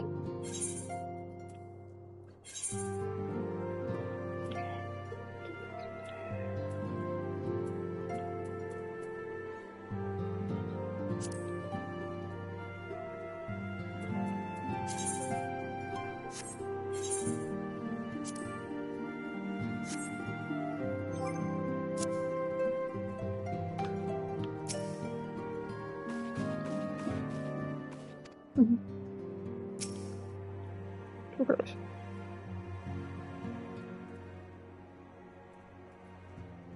Så there you are. Have you a moment? There's something I would fain to discuss. I must ask you regard events which unfolded at the peace conference. Though I dare say you would sooner forget them, my mind returns again and again to the moment when Nidhogg appeared before the crowd in the cruise of Estinian. It was sight to seal the soul, but one which gave me reason to hope that our friend might not be beyond salvation. When he described his fateful transformation at Asusala, I feared him lost forever. But the mere fact that some semblance of his former self endures must surely count for something. And as I have no evidence to support this impression, thus did I turn to Stoll and Krile for more empirical appraisal. And full glad am I that I did, for it would seem they have some observation of their own to share. The ladies have saved a stable and forgotten night. Shall we go? Yes, we shall. Excellent. Let us not keep our honored colleagues waiting.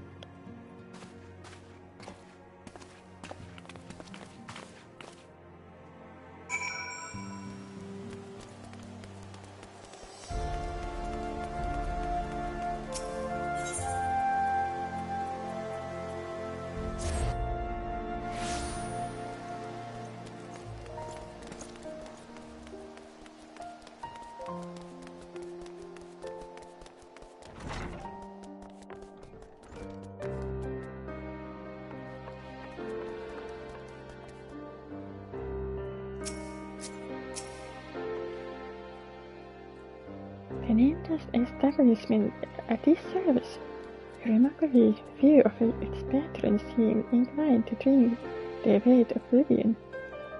I do begin to see why Tatar chose to work here.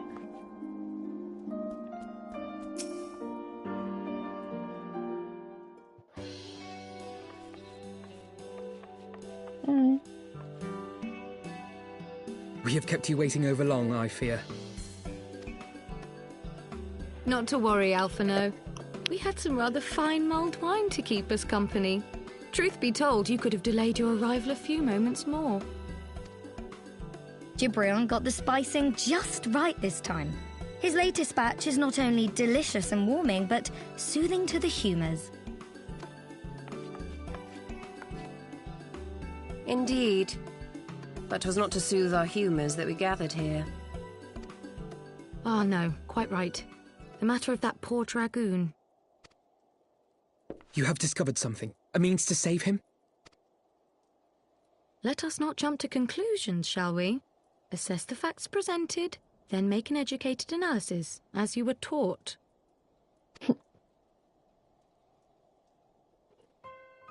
Pray, cast your mind back to the moment of Estinian's transformation. Do you recall how you described it to us? You spoke of the sudden pangs which racked his body when he took up both of Nidhogg's eyes, and of how his form was twisted thereafter into a shadowy semblance of the great worm.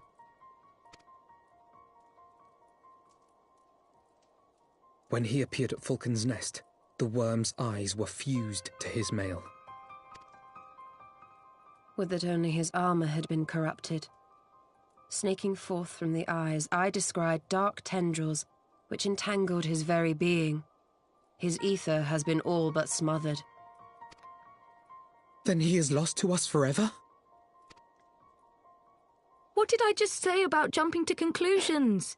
Y'shtola clearly stated all but smothered.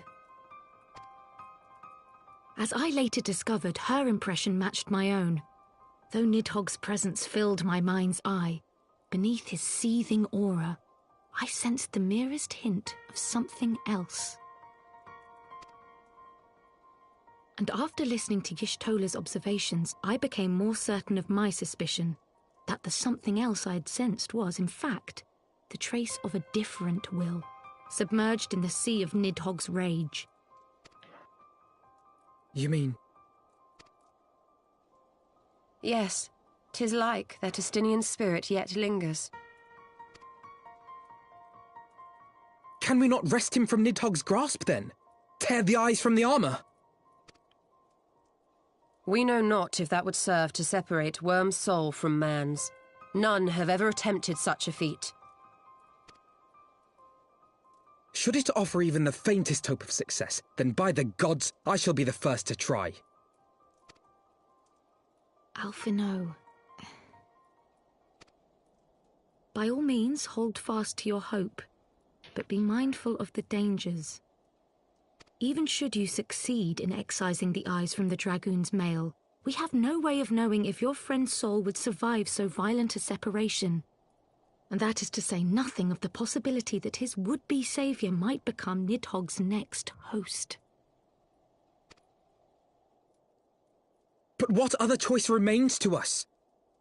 Should the opportunity present itself, I will tear those foul orbs from Estinian's armour and trust in the resilience of his soul, even at the risk of mine own.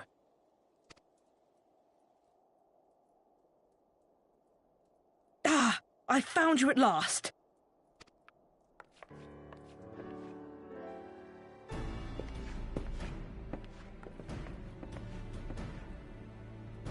A messenger of the Temple Knights came to the manor some few hours past. The Lord Commander humbly requests the company of the Warrior of Light and Master Alphino. Sir Emmerich would speak with us. Very well, thank you, Onawa.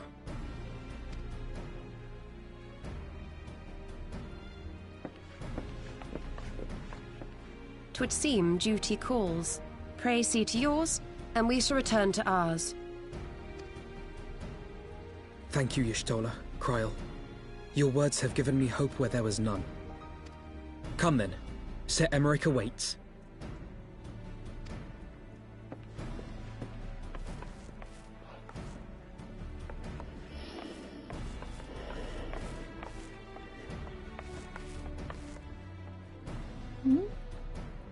Alphino is allowing his feelings for this Dragoon to cloud his thoughts. I worry he may do something rash. Keep an eye on him, would you? Oh, yeah. I will.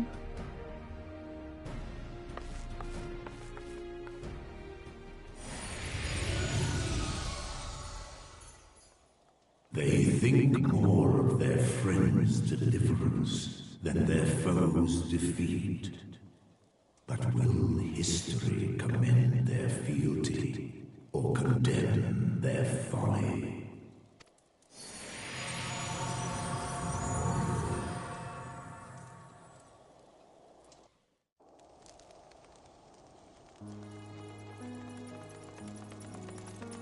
The conference held at Falcon's Nest was to be a celebration of the reconciliation twixt man and dragon. But the lingering shade of Nidhogg, clad in the flesh of the Azure Dragoon, did mark the occasion by spilling the blood of his own kind. A timely atrocity to remind the children of Ishgard that the Dragonsong War was far from over. And when fear gave way to fury, the call to arms rang out anew. Death to Nidhogg! Death to Nidhogg!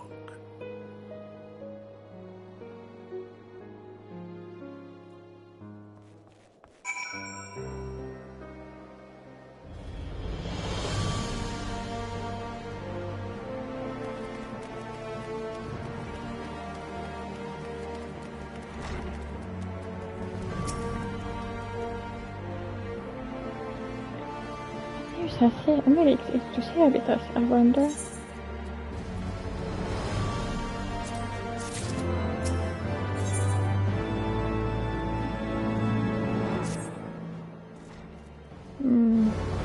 Let's say Emmerich Gratians. I received word Travanil affairs. We have their liberties. That is to say, we have Nidhogg has been found. Come, I would hear what the Lord Commander has to say.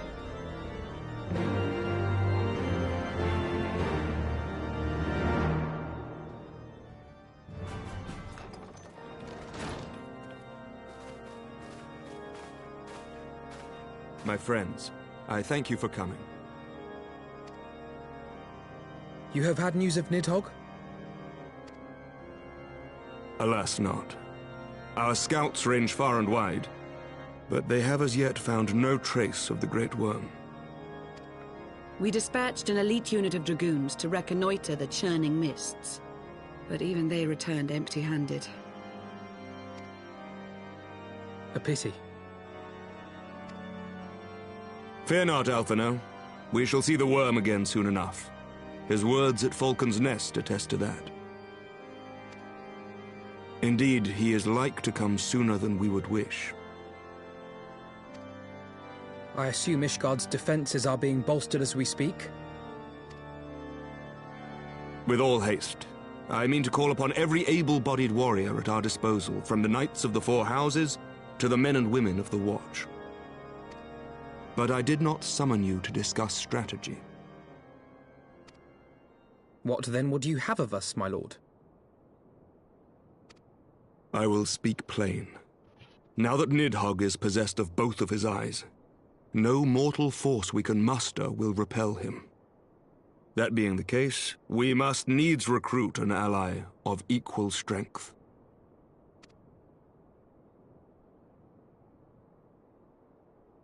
You speak of Hraesvelgr? I do. To whom else could we turn? That he is Nidhogg's equal I do not deny, nor can I name another. But convincing the reclusive creature to do battle with his own brood brother will be... how shall I put this? It will be no small undertaking, yes. Estinian's report was most particular about Hraesvelgr's unwillingness to involve himself in the affairs of men. But much has changed since your visit to Somal, and if there is even a chance that the dragon may be swayed, I must plead our case. Whatever price the dragon asks of me, I shall pay it. Such was my oath, to defend the people of Ishgard. Come what may, my friends, the battle with Nidhogg will mark the end of my tenure as the acting head of church and state. Will you help me discharge this final duty?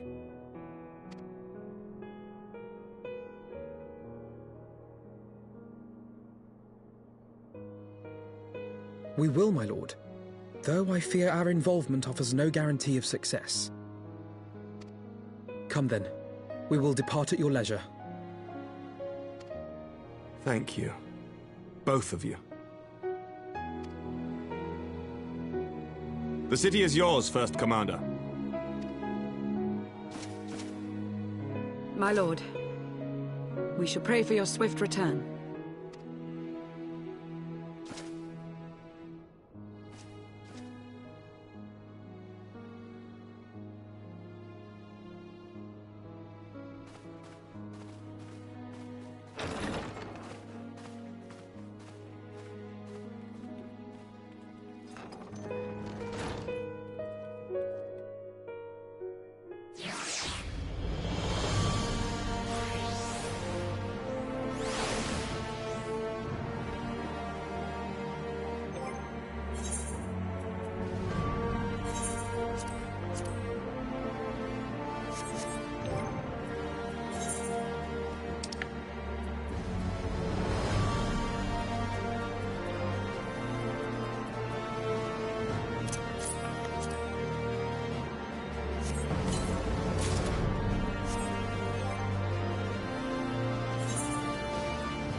I somehow thought that Heavensward girl would be pleased to see us, but for Estinia's sake, and that of our countless others, I suppose we must risk his displeasure.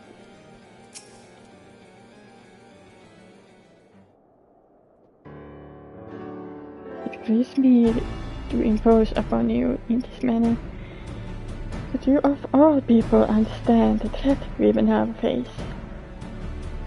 It is no imposition, Sir Emerick Tussac and I escort a second home.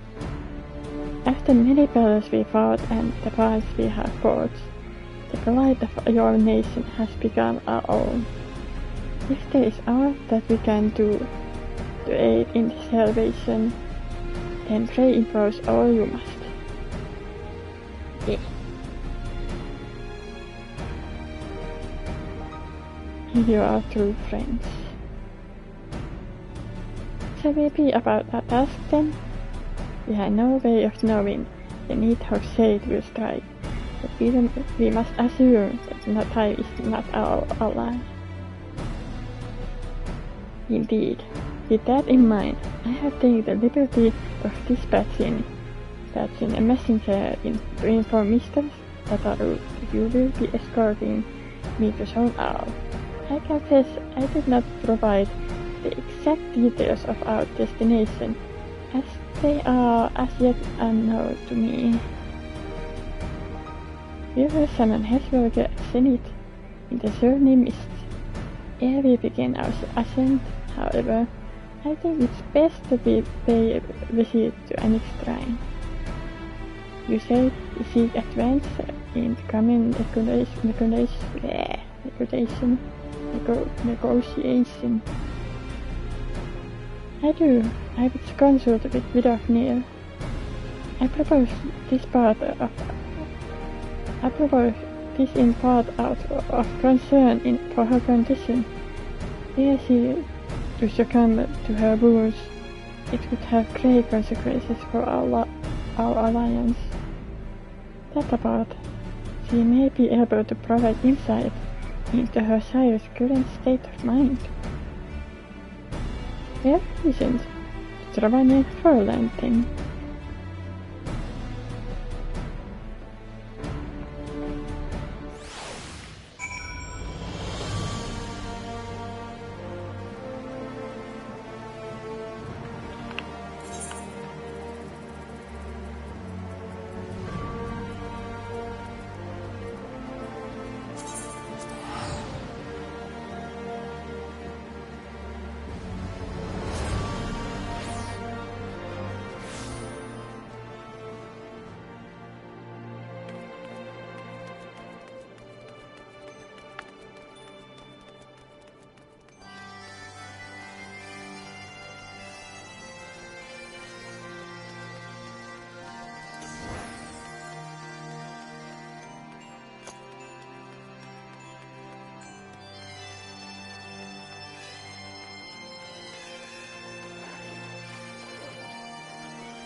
the warrior of warriors and his companions. What brings you to mine abode? Pray forgive us as disturbing your recuperation, Vidofnir. I have your wound that does not pain you overmuch. Didst thou imagine me close to death? The thrust was deep, but not mortal. I will heal in time. For glad I am to hear it. You were the guest of honor at our conference, and it badly failed in our duty of protection. On behalf of Ishgard, I apologize, and reservedly. I am dragon full grown, and how thought to protect me, mortal? I was tempered by the fires of battle, ere thy great grandchild learned to crawl. Thy words to remind me of night, who I called a friend some 1,000 years past. He sought to defend me from harm and hardship. Would that we could return to that era of peace, when man and dragon knew such comradeship. But our every effort to do so were undone by ancient rancor. For truth, there can be no peace while Nidhogg's shade yet lingered.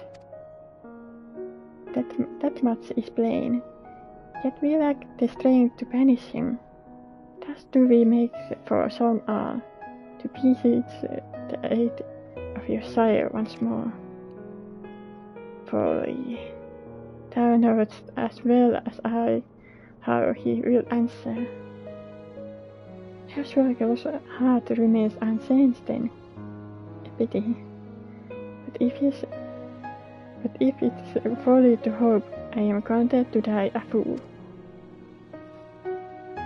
As that ever been the way of thy kind. Go then, but be warned. The shade's presence hath driven its minions to frenzy. Thank you, Vidofnir. We shall disturb your rest no longer.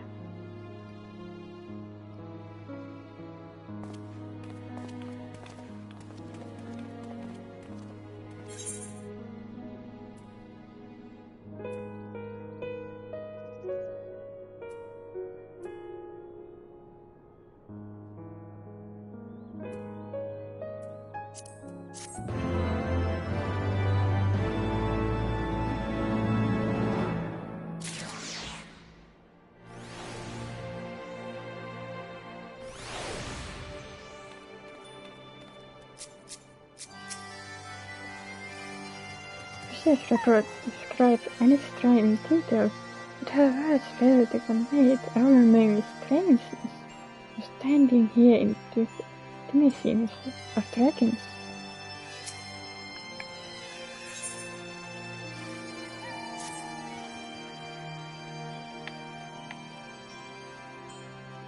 Do I expect no better answer for Vidofnir?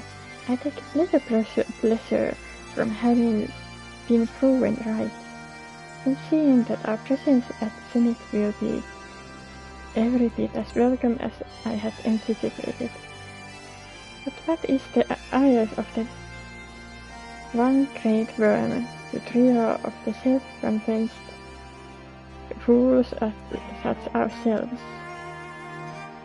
Let us begin our ascent.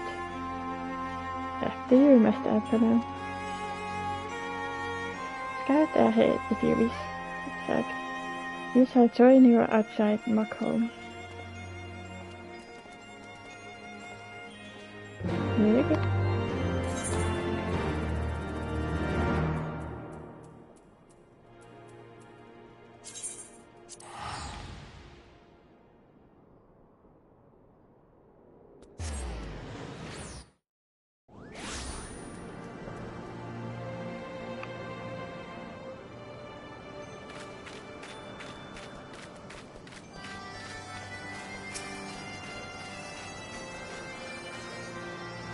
The Dark Commander seems lost for words. Nor can I blame him. I recall being similarly awestruck when I first beheld his wisdom.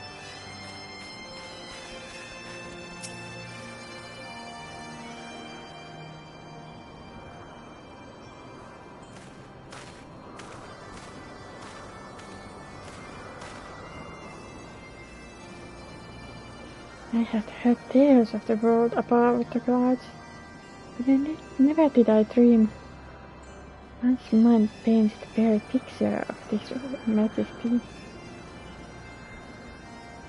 Few live to see such wonders. I am reminded of my very first visit to this peak, when Estini and Giselle yet walked at our side.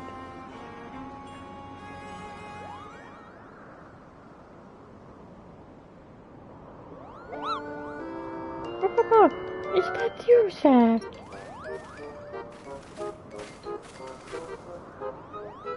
Ah, isn't more, don't tell me I forget my name, Kupo. After all we've been through together.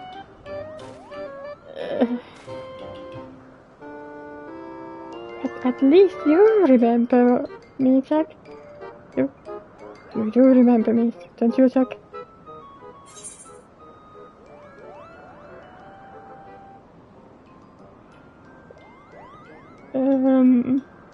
How could I forget your mockery?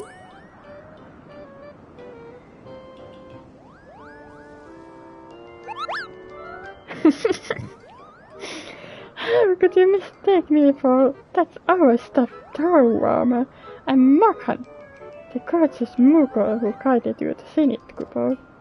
Alright. But putting our shared history to one side, what brings you and your friends to my home, Kupo?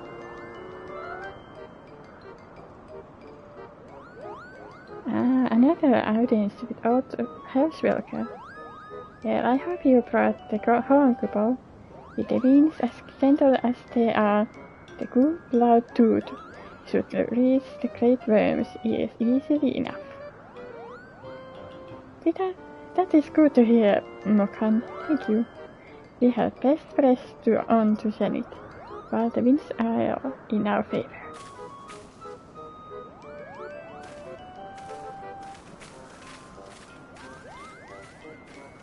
Sorry. Ah, that was unexpected, Kupo. Chief and Mocklin will want to hear about this.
You must win Heavensward to our cause. Fail in this and Ishgard's fate is all but sealed.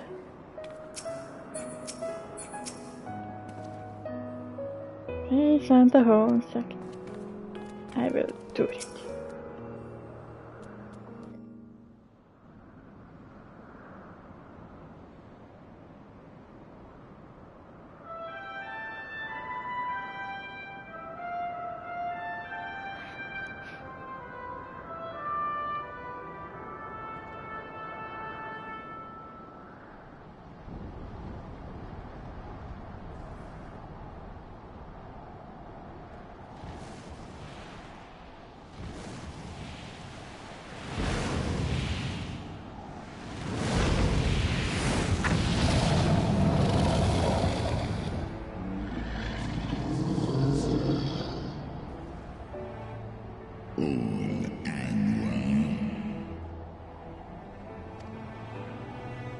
great Hraesvelga, 'tis not lightly that we beg this audience. Pray hearken to our words, for they concern the future of man and dragon both.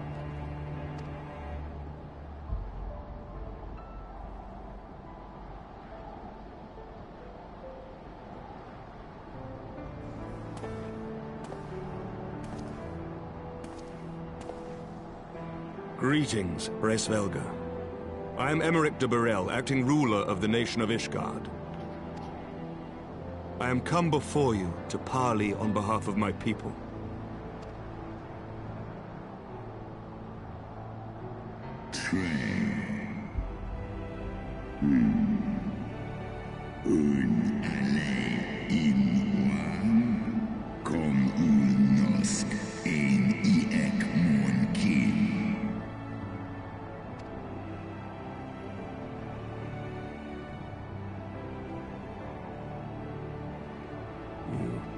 Foresaw mine intent.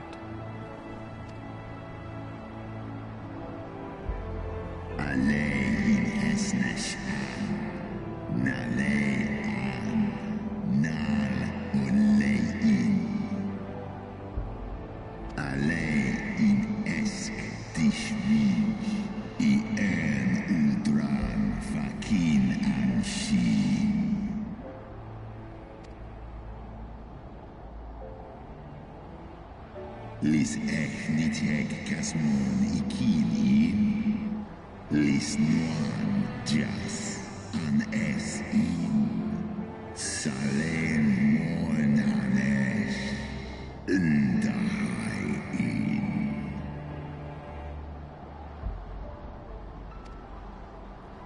Stapo I ani nit ech. Shin hes iso.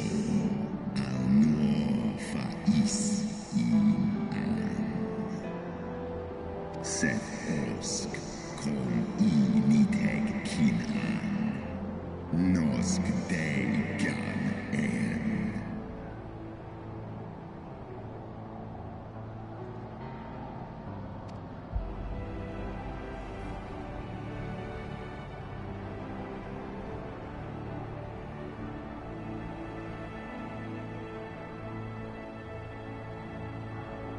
We understand that in your despair at man's betrayal, you seek only the refuge of solitude.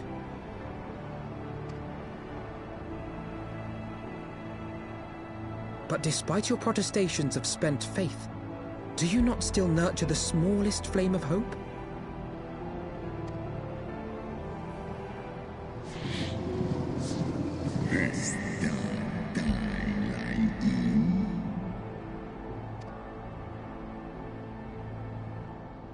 I do. If you claim I see falsely, then tell me, why did you consent to bear Rizel upon your back? Is Kaisia in Holhes exkdier falsu Nesk an in eskbar.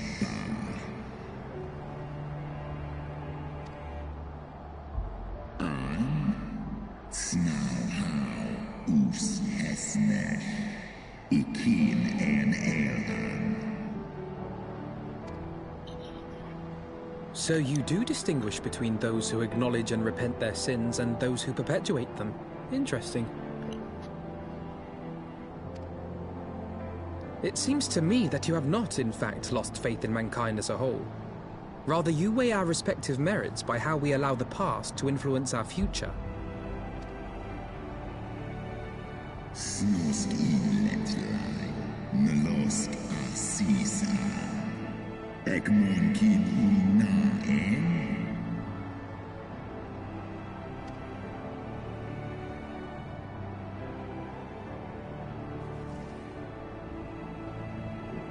Should we suffer ties of blood to bind our hands, then? Nay, if the crime is one of unconscionable evil, we must needs condemn it, even should the transgressor be our closest kin. When my father corrupted himself and his followers with the power of a primal, I beseeched the warrior of light to slay him, an act alike to patricide. That he did not die by my hand matters little. If anything, it heaps greater disgrace upon my name. But had my father not fallen, he would have drawn countless thousands into a holy war of hellish proportions, which I hold the greater crime. Thus did I order his execution, sparing the lives of my people and yours. Alas, your brother Worm now prepares to murder those whom I sought to spare. What is more, he has taken my comrade's body for his own. But if I must slay my dearest friend to defeat my direst foe, I will not flinch from my duty. Sekmorn infil, sesk antis ekmorn, kin al ud.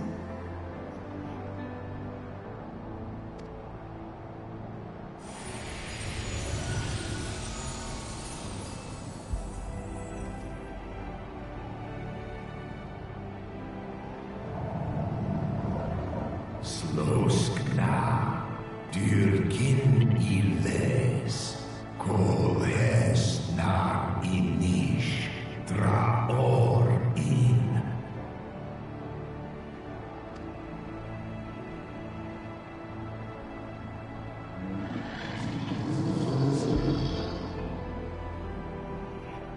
Da niteg, garjas, nosk in an, slisva holkas, kail in na.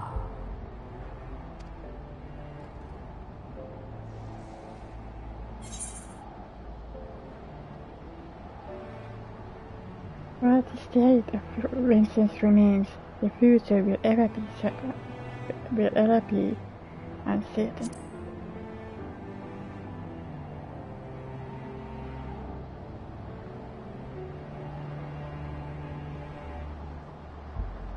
Esgnitheg, esgdir ulgar an, in an, nesh an, jas ong, on inga.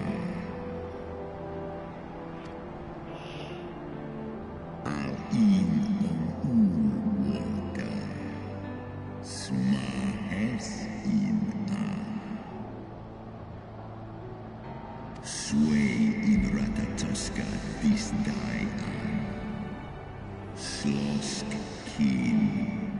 Skor ich les imo.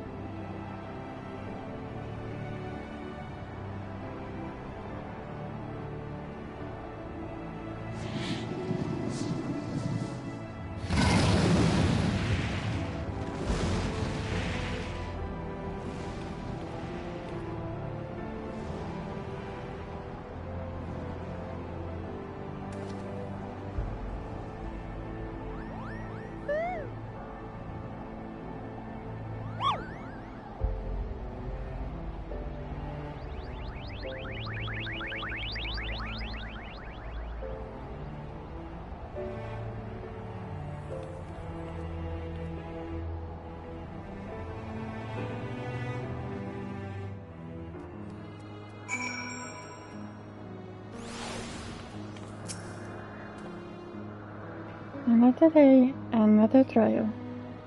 Such ordeals must seem almost mundane to you by now. But that I could say the same. I believe I spied Braven landings just outside the palace. It is doubtless one of the children of whom Heavensward spoke. Come, my friends, let us not keep our escorts waiting.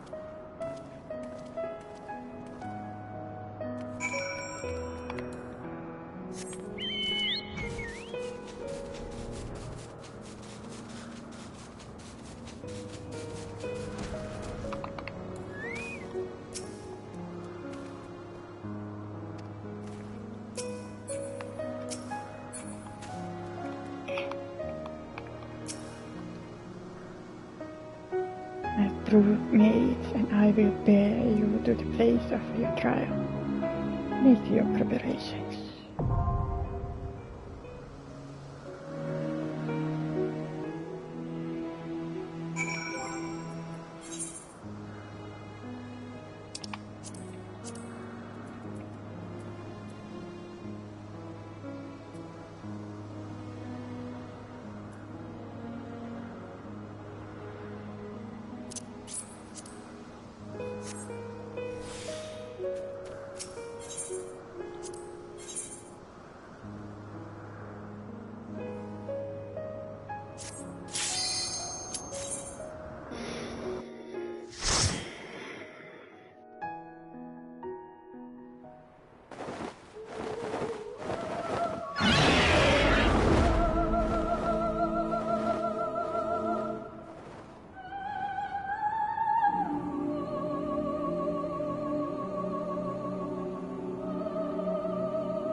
You underestimate me!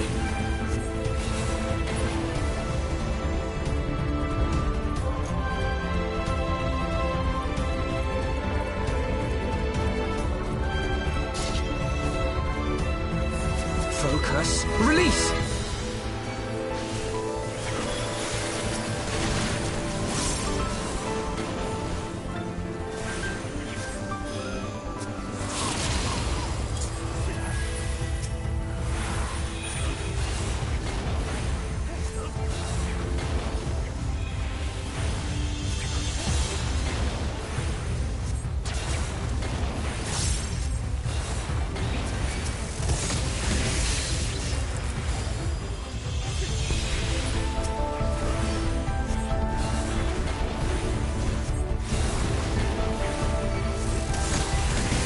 With you!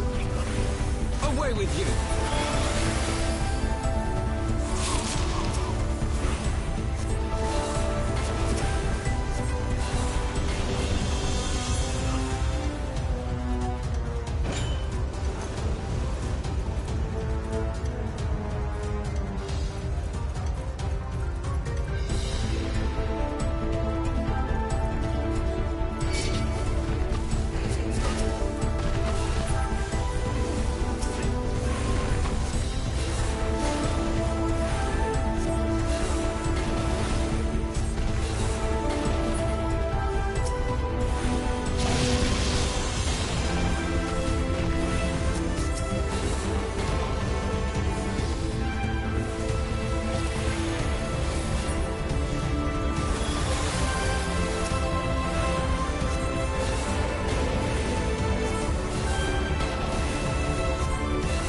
You underestimate me!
Release!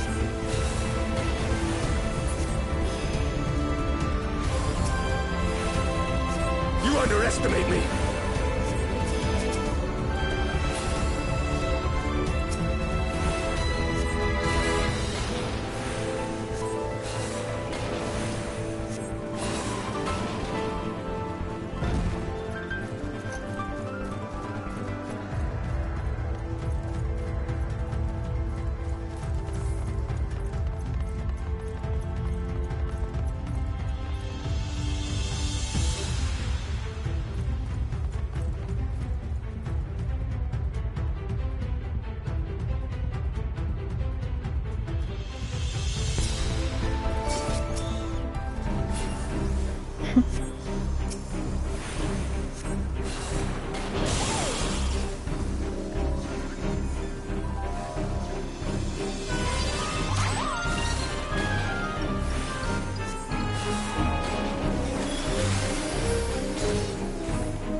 Away with you!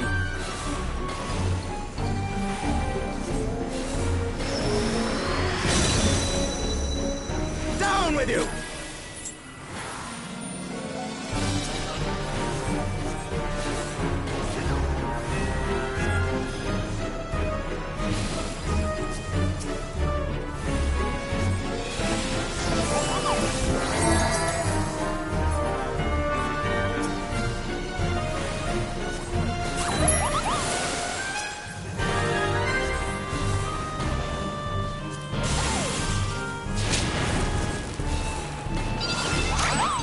Away with you!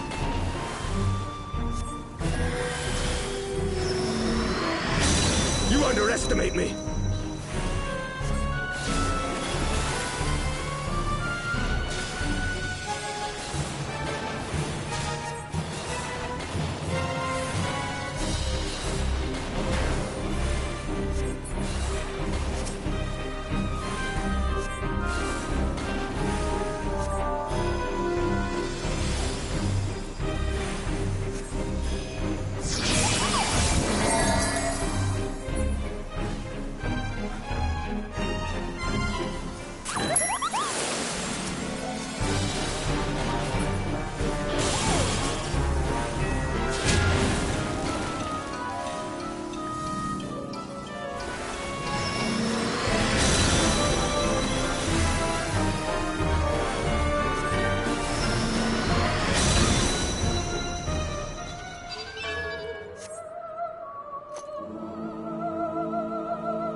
Away with you!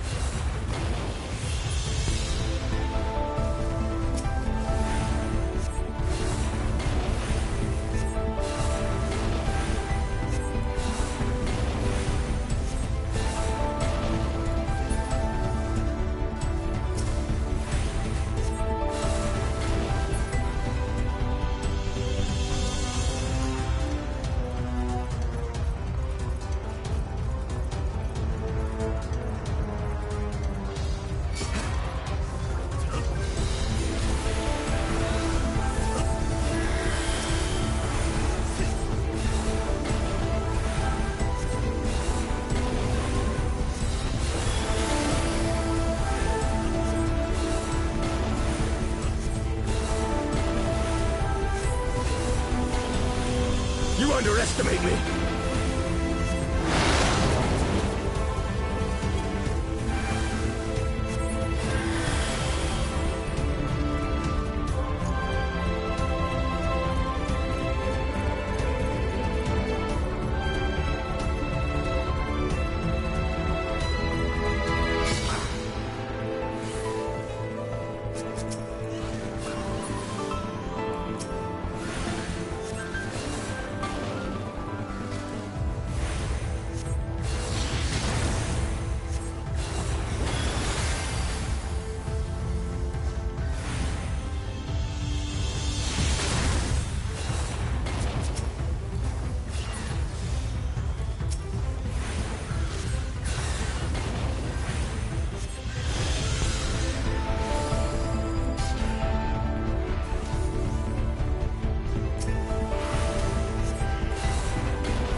The House of Leveilleur!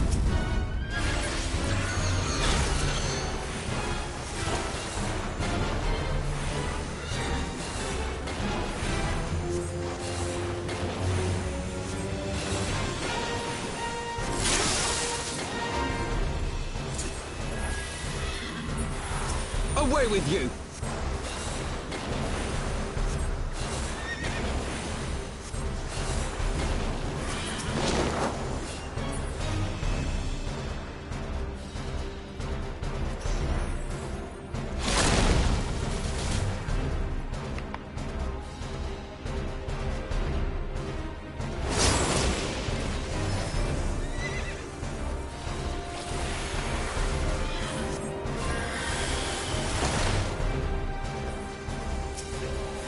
It ends here!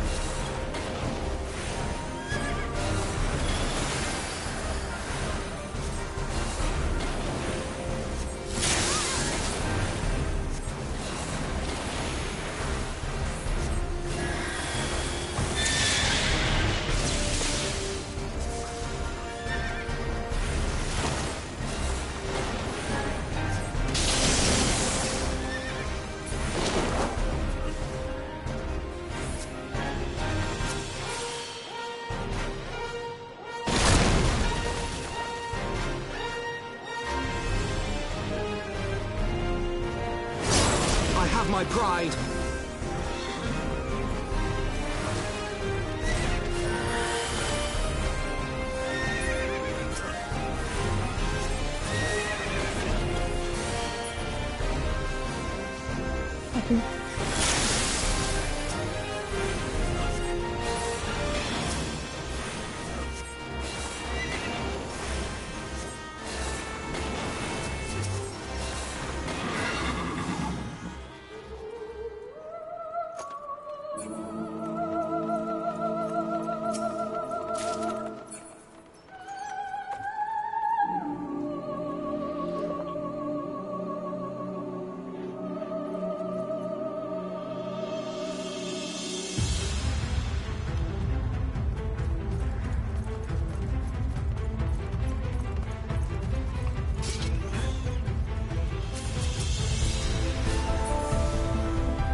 skeleton.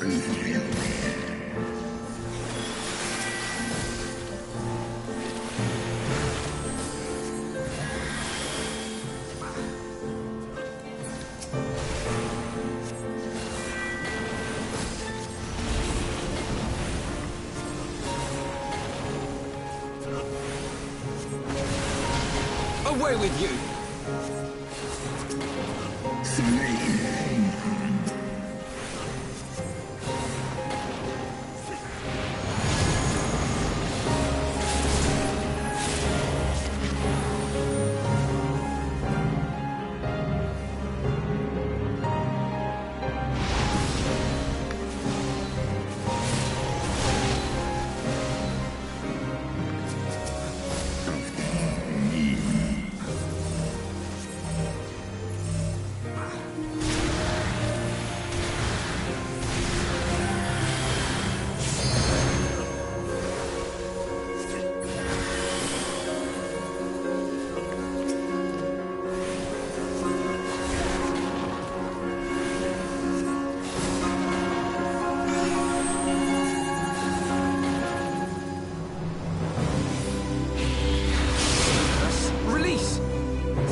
I have my pride. It ends here!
It ends here!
Ulong ankin inesnesh. Ulong in alewa rel inan. Ud idraholu.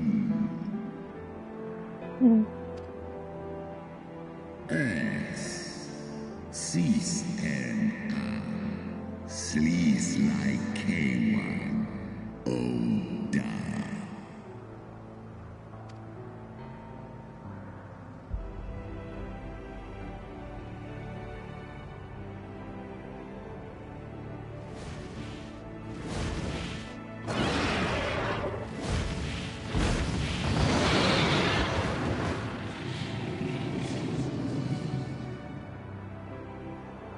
Tan in unsisnat. Swor as finan. Stiska ikin. El en in an. Sedgar initek. Taishi S.I. Isa.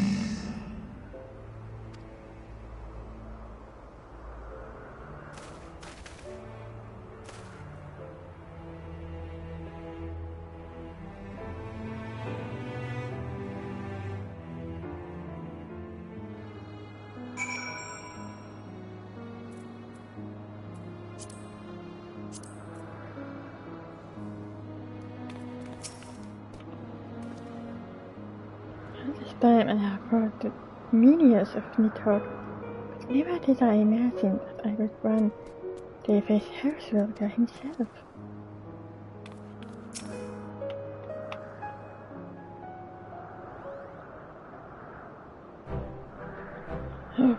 Oh, my poor ribs. That was painful reminder of Great Wave's might. And had he truly meant us harm, we'd not have been standing here now. Plainly, his intent was to teach. His onslaught forced me to recall my training about the speed of the dragon, his balance, his blind spots. It was, in short, a very thorough lesson.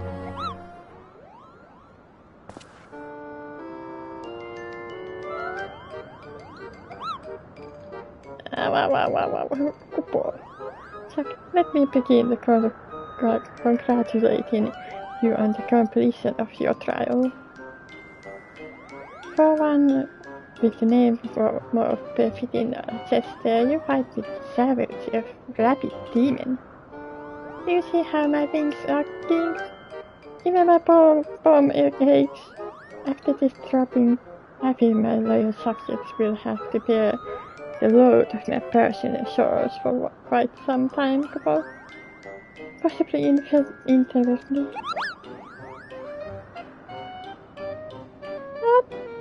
But I told you about sex trial. I didn't mean for the rest of us to suffer.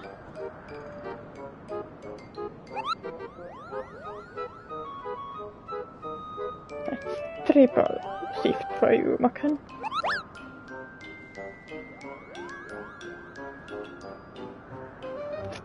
Triple?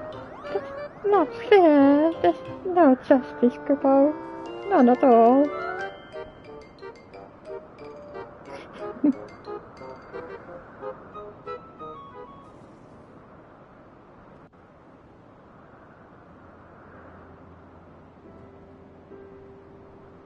Our negotiations proved rather more strenuous than I had anticipated, but the results seem well worth the effort.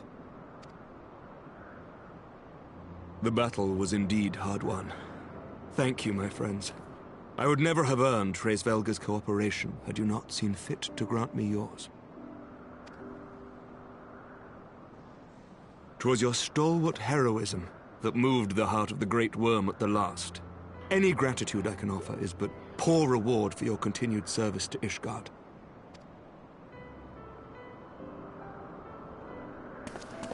'Twould seem our final reckoning with the dread worm is at hand. I only wish we had some inkling as to when he means to strike.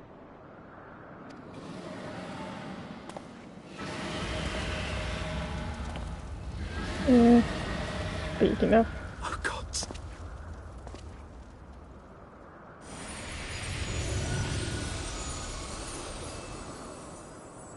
The cry heraldeth his coming. Nidhogg's shade hath taken wing. It has begun. We must away to Ishgard.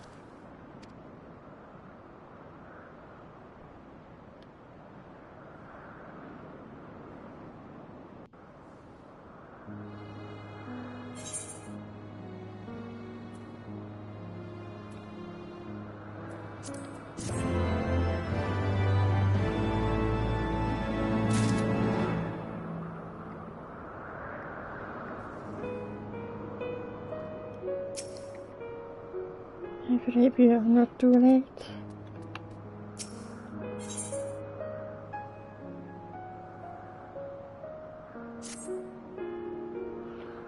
Ishgard will not last long against Nidhogg and his horde. We must away. That was close.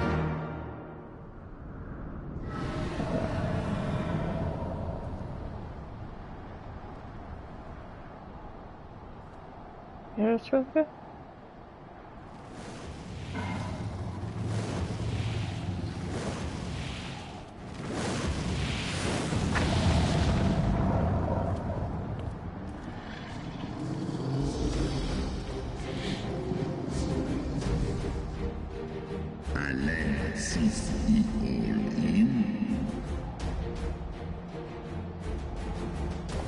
Aye. I must return to my city without delay.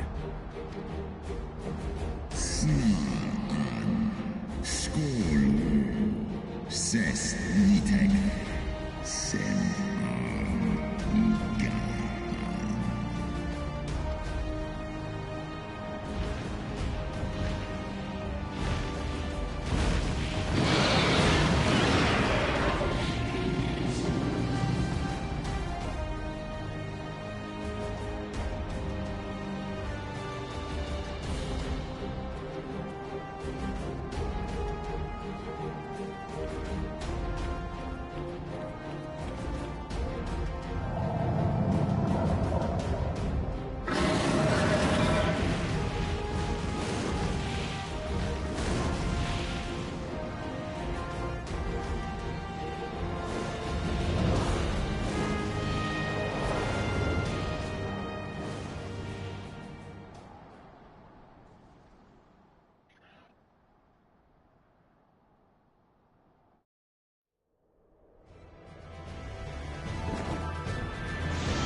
Remember your training!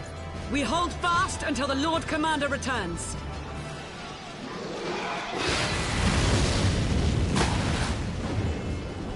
Ugh. We must hold!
Reinforcements!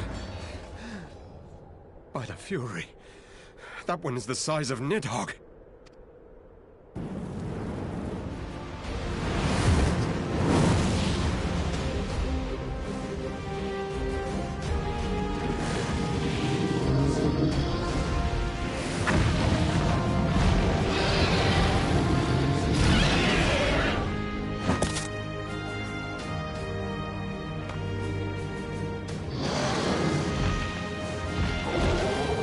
Lord Commander!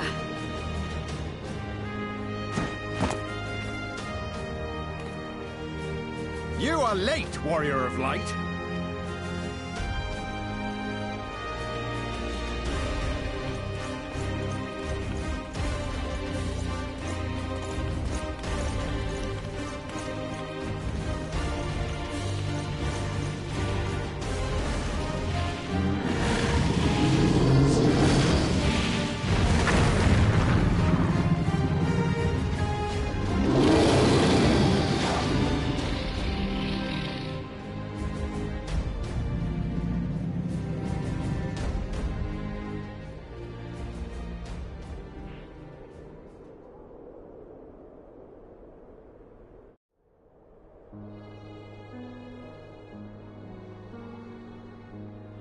Watan en by in. Still walking. Nal u inga. Awen en ikinfa en. Kohes do in. Undo kai omon ikin in. Kastaga. Stadjas. Skål, häst, son.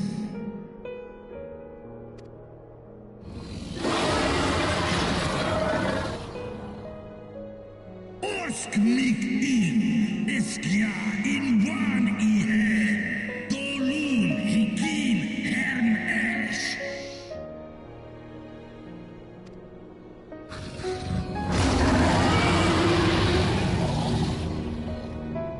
Sroskuan inna. Is inna. Liskol an. Nusgar akin. Sus ulwar.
Drang mig in. En faun vår må I te to thar an. En vis an in. Snalis rei in. Nedwo. Elstra an.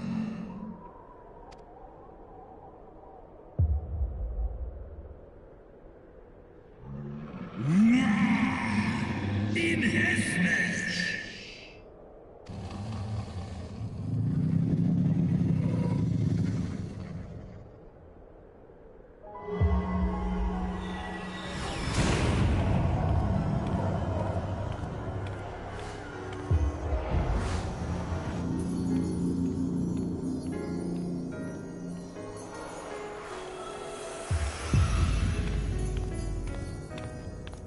Ja, wa il an stra en in.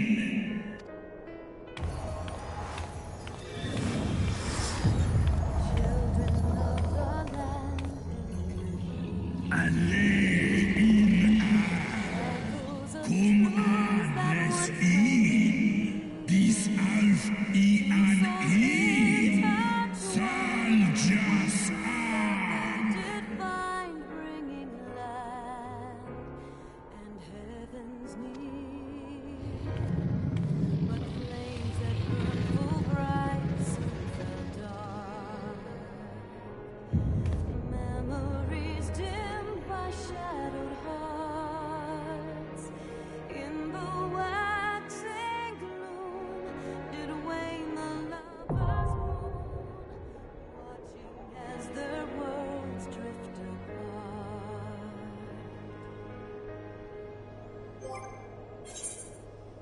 One soul's cry, a passion welling within.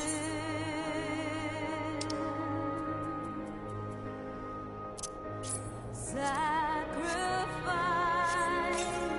a bind of lead to her kin.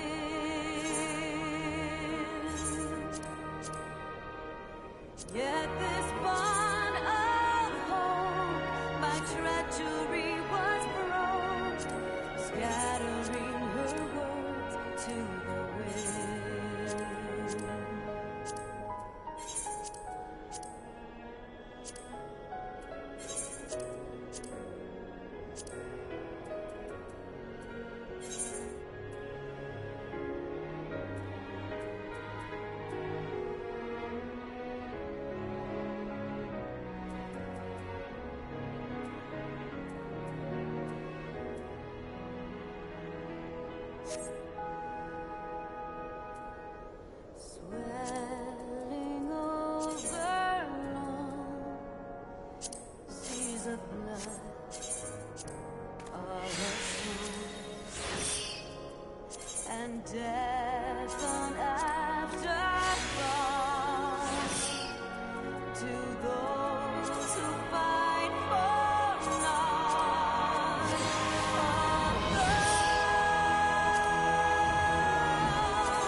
must you turn to empty bliss?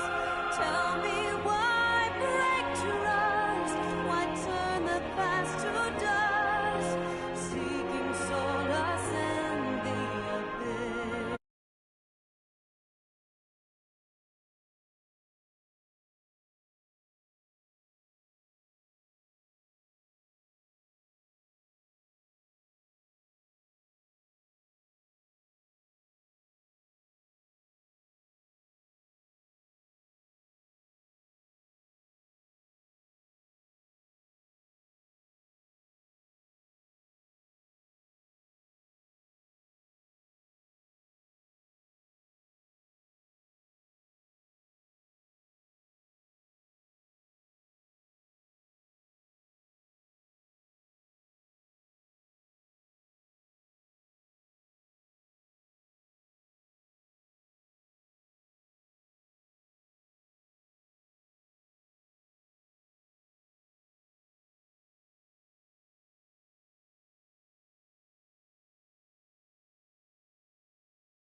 Estinian!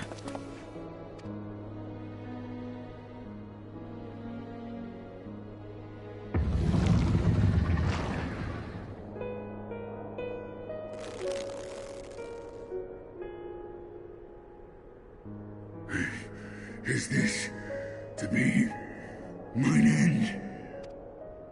Nay, I will not allow it.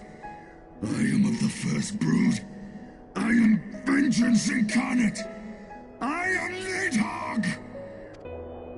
Thou shalt die by my hand.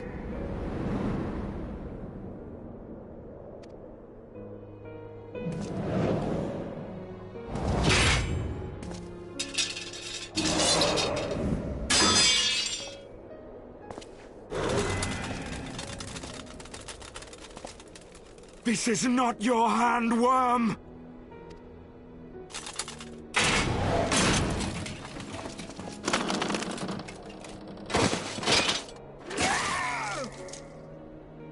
Thou wilt obey! I would ask one last favor of you, Warrior of Light. Finish me, now, while I have the beast subdued!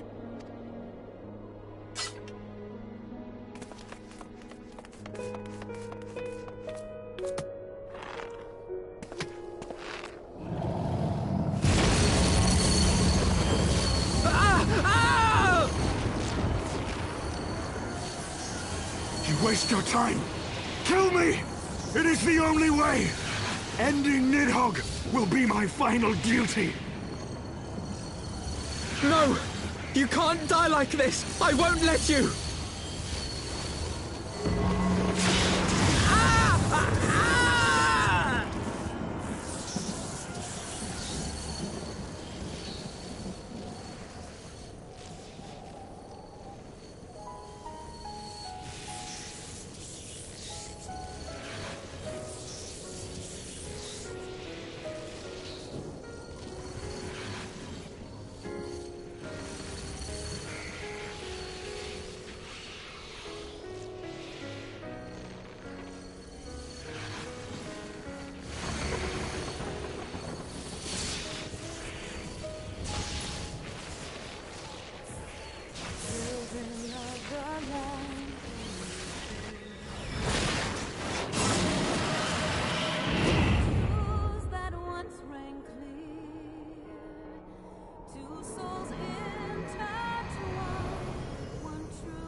Soul's cry, a passion welling within.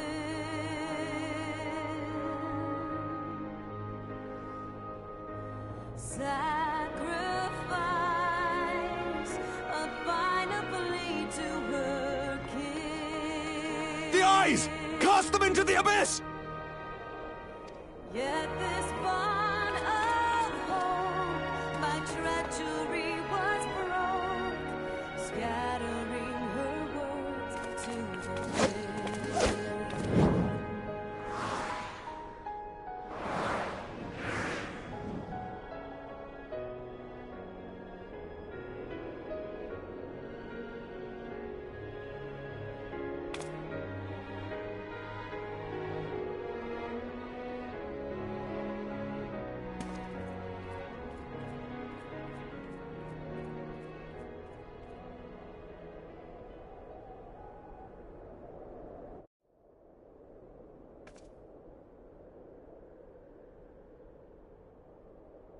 He lives. Ah, Estinian, my ill-fated friend. Lucia, summon the healers. I want them ready to receive him. At once, Lord Commander.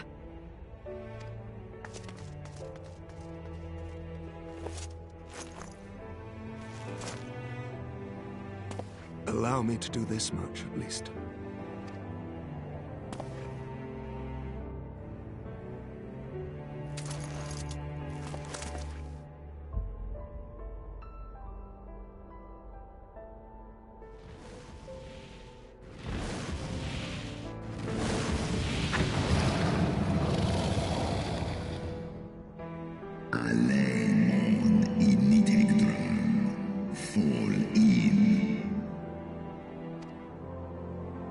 You have my gratitude, Hraesvelga. Your deeds this day have saved a great many lives.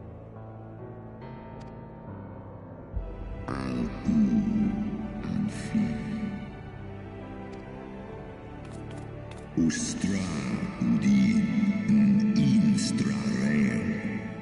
An hesnesh.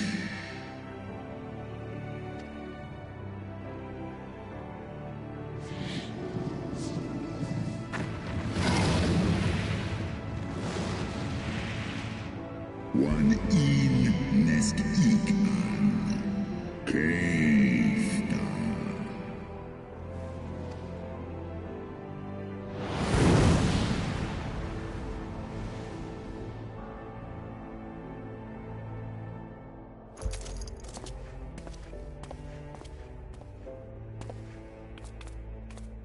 The battle is won. We can do no more for Estinian now than bear him home and wish him well, even as Hraesvelga did. The rest we must trust to the hands of the healers and the grace of the gods.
The heroes of the hour return.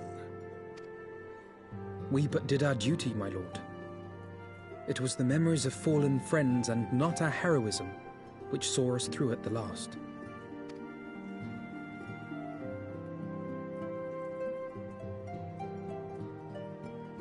I gave every ounce of my strength, but mine efforts would have counted for naught had the Warrior of Light not arrived to challenge the Great Worm. As a sworn knight of Ishgard, I had hoped to do more for my city. Well, we cannot all be heroes, dear brother. Let us put away our pride for a moment and revel in the valiant deeds of our comrade. For your sterling service to Ishgard, we salute you.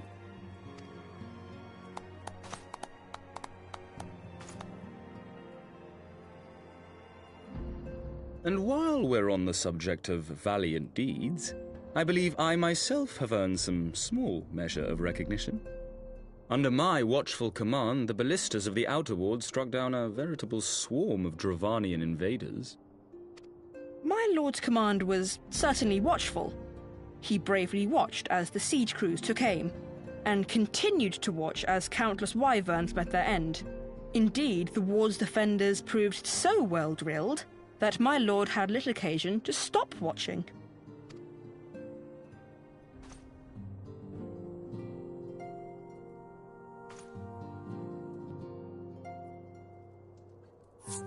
There will be time enough to determine who is most deserving of recognition later. Our friends are doubtless weary from their exertions. I had chambers prepared in expectation of your return. You are welcome to retire at your leisure.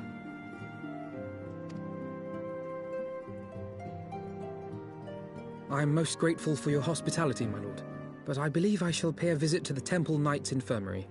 Pray excuse me.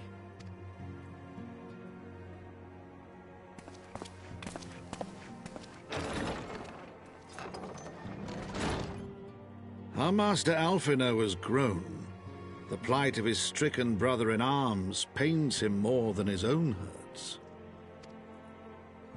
In which respect he has come to resemble you, Warrior of Light.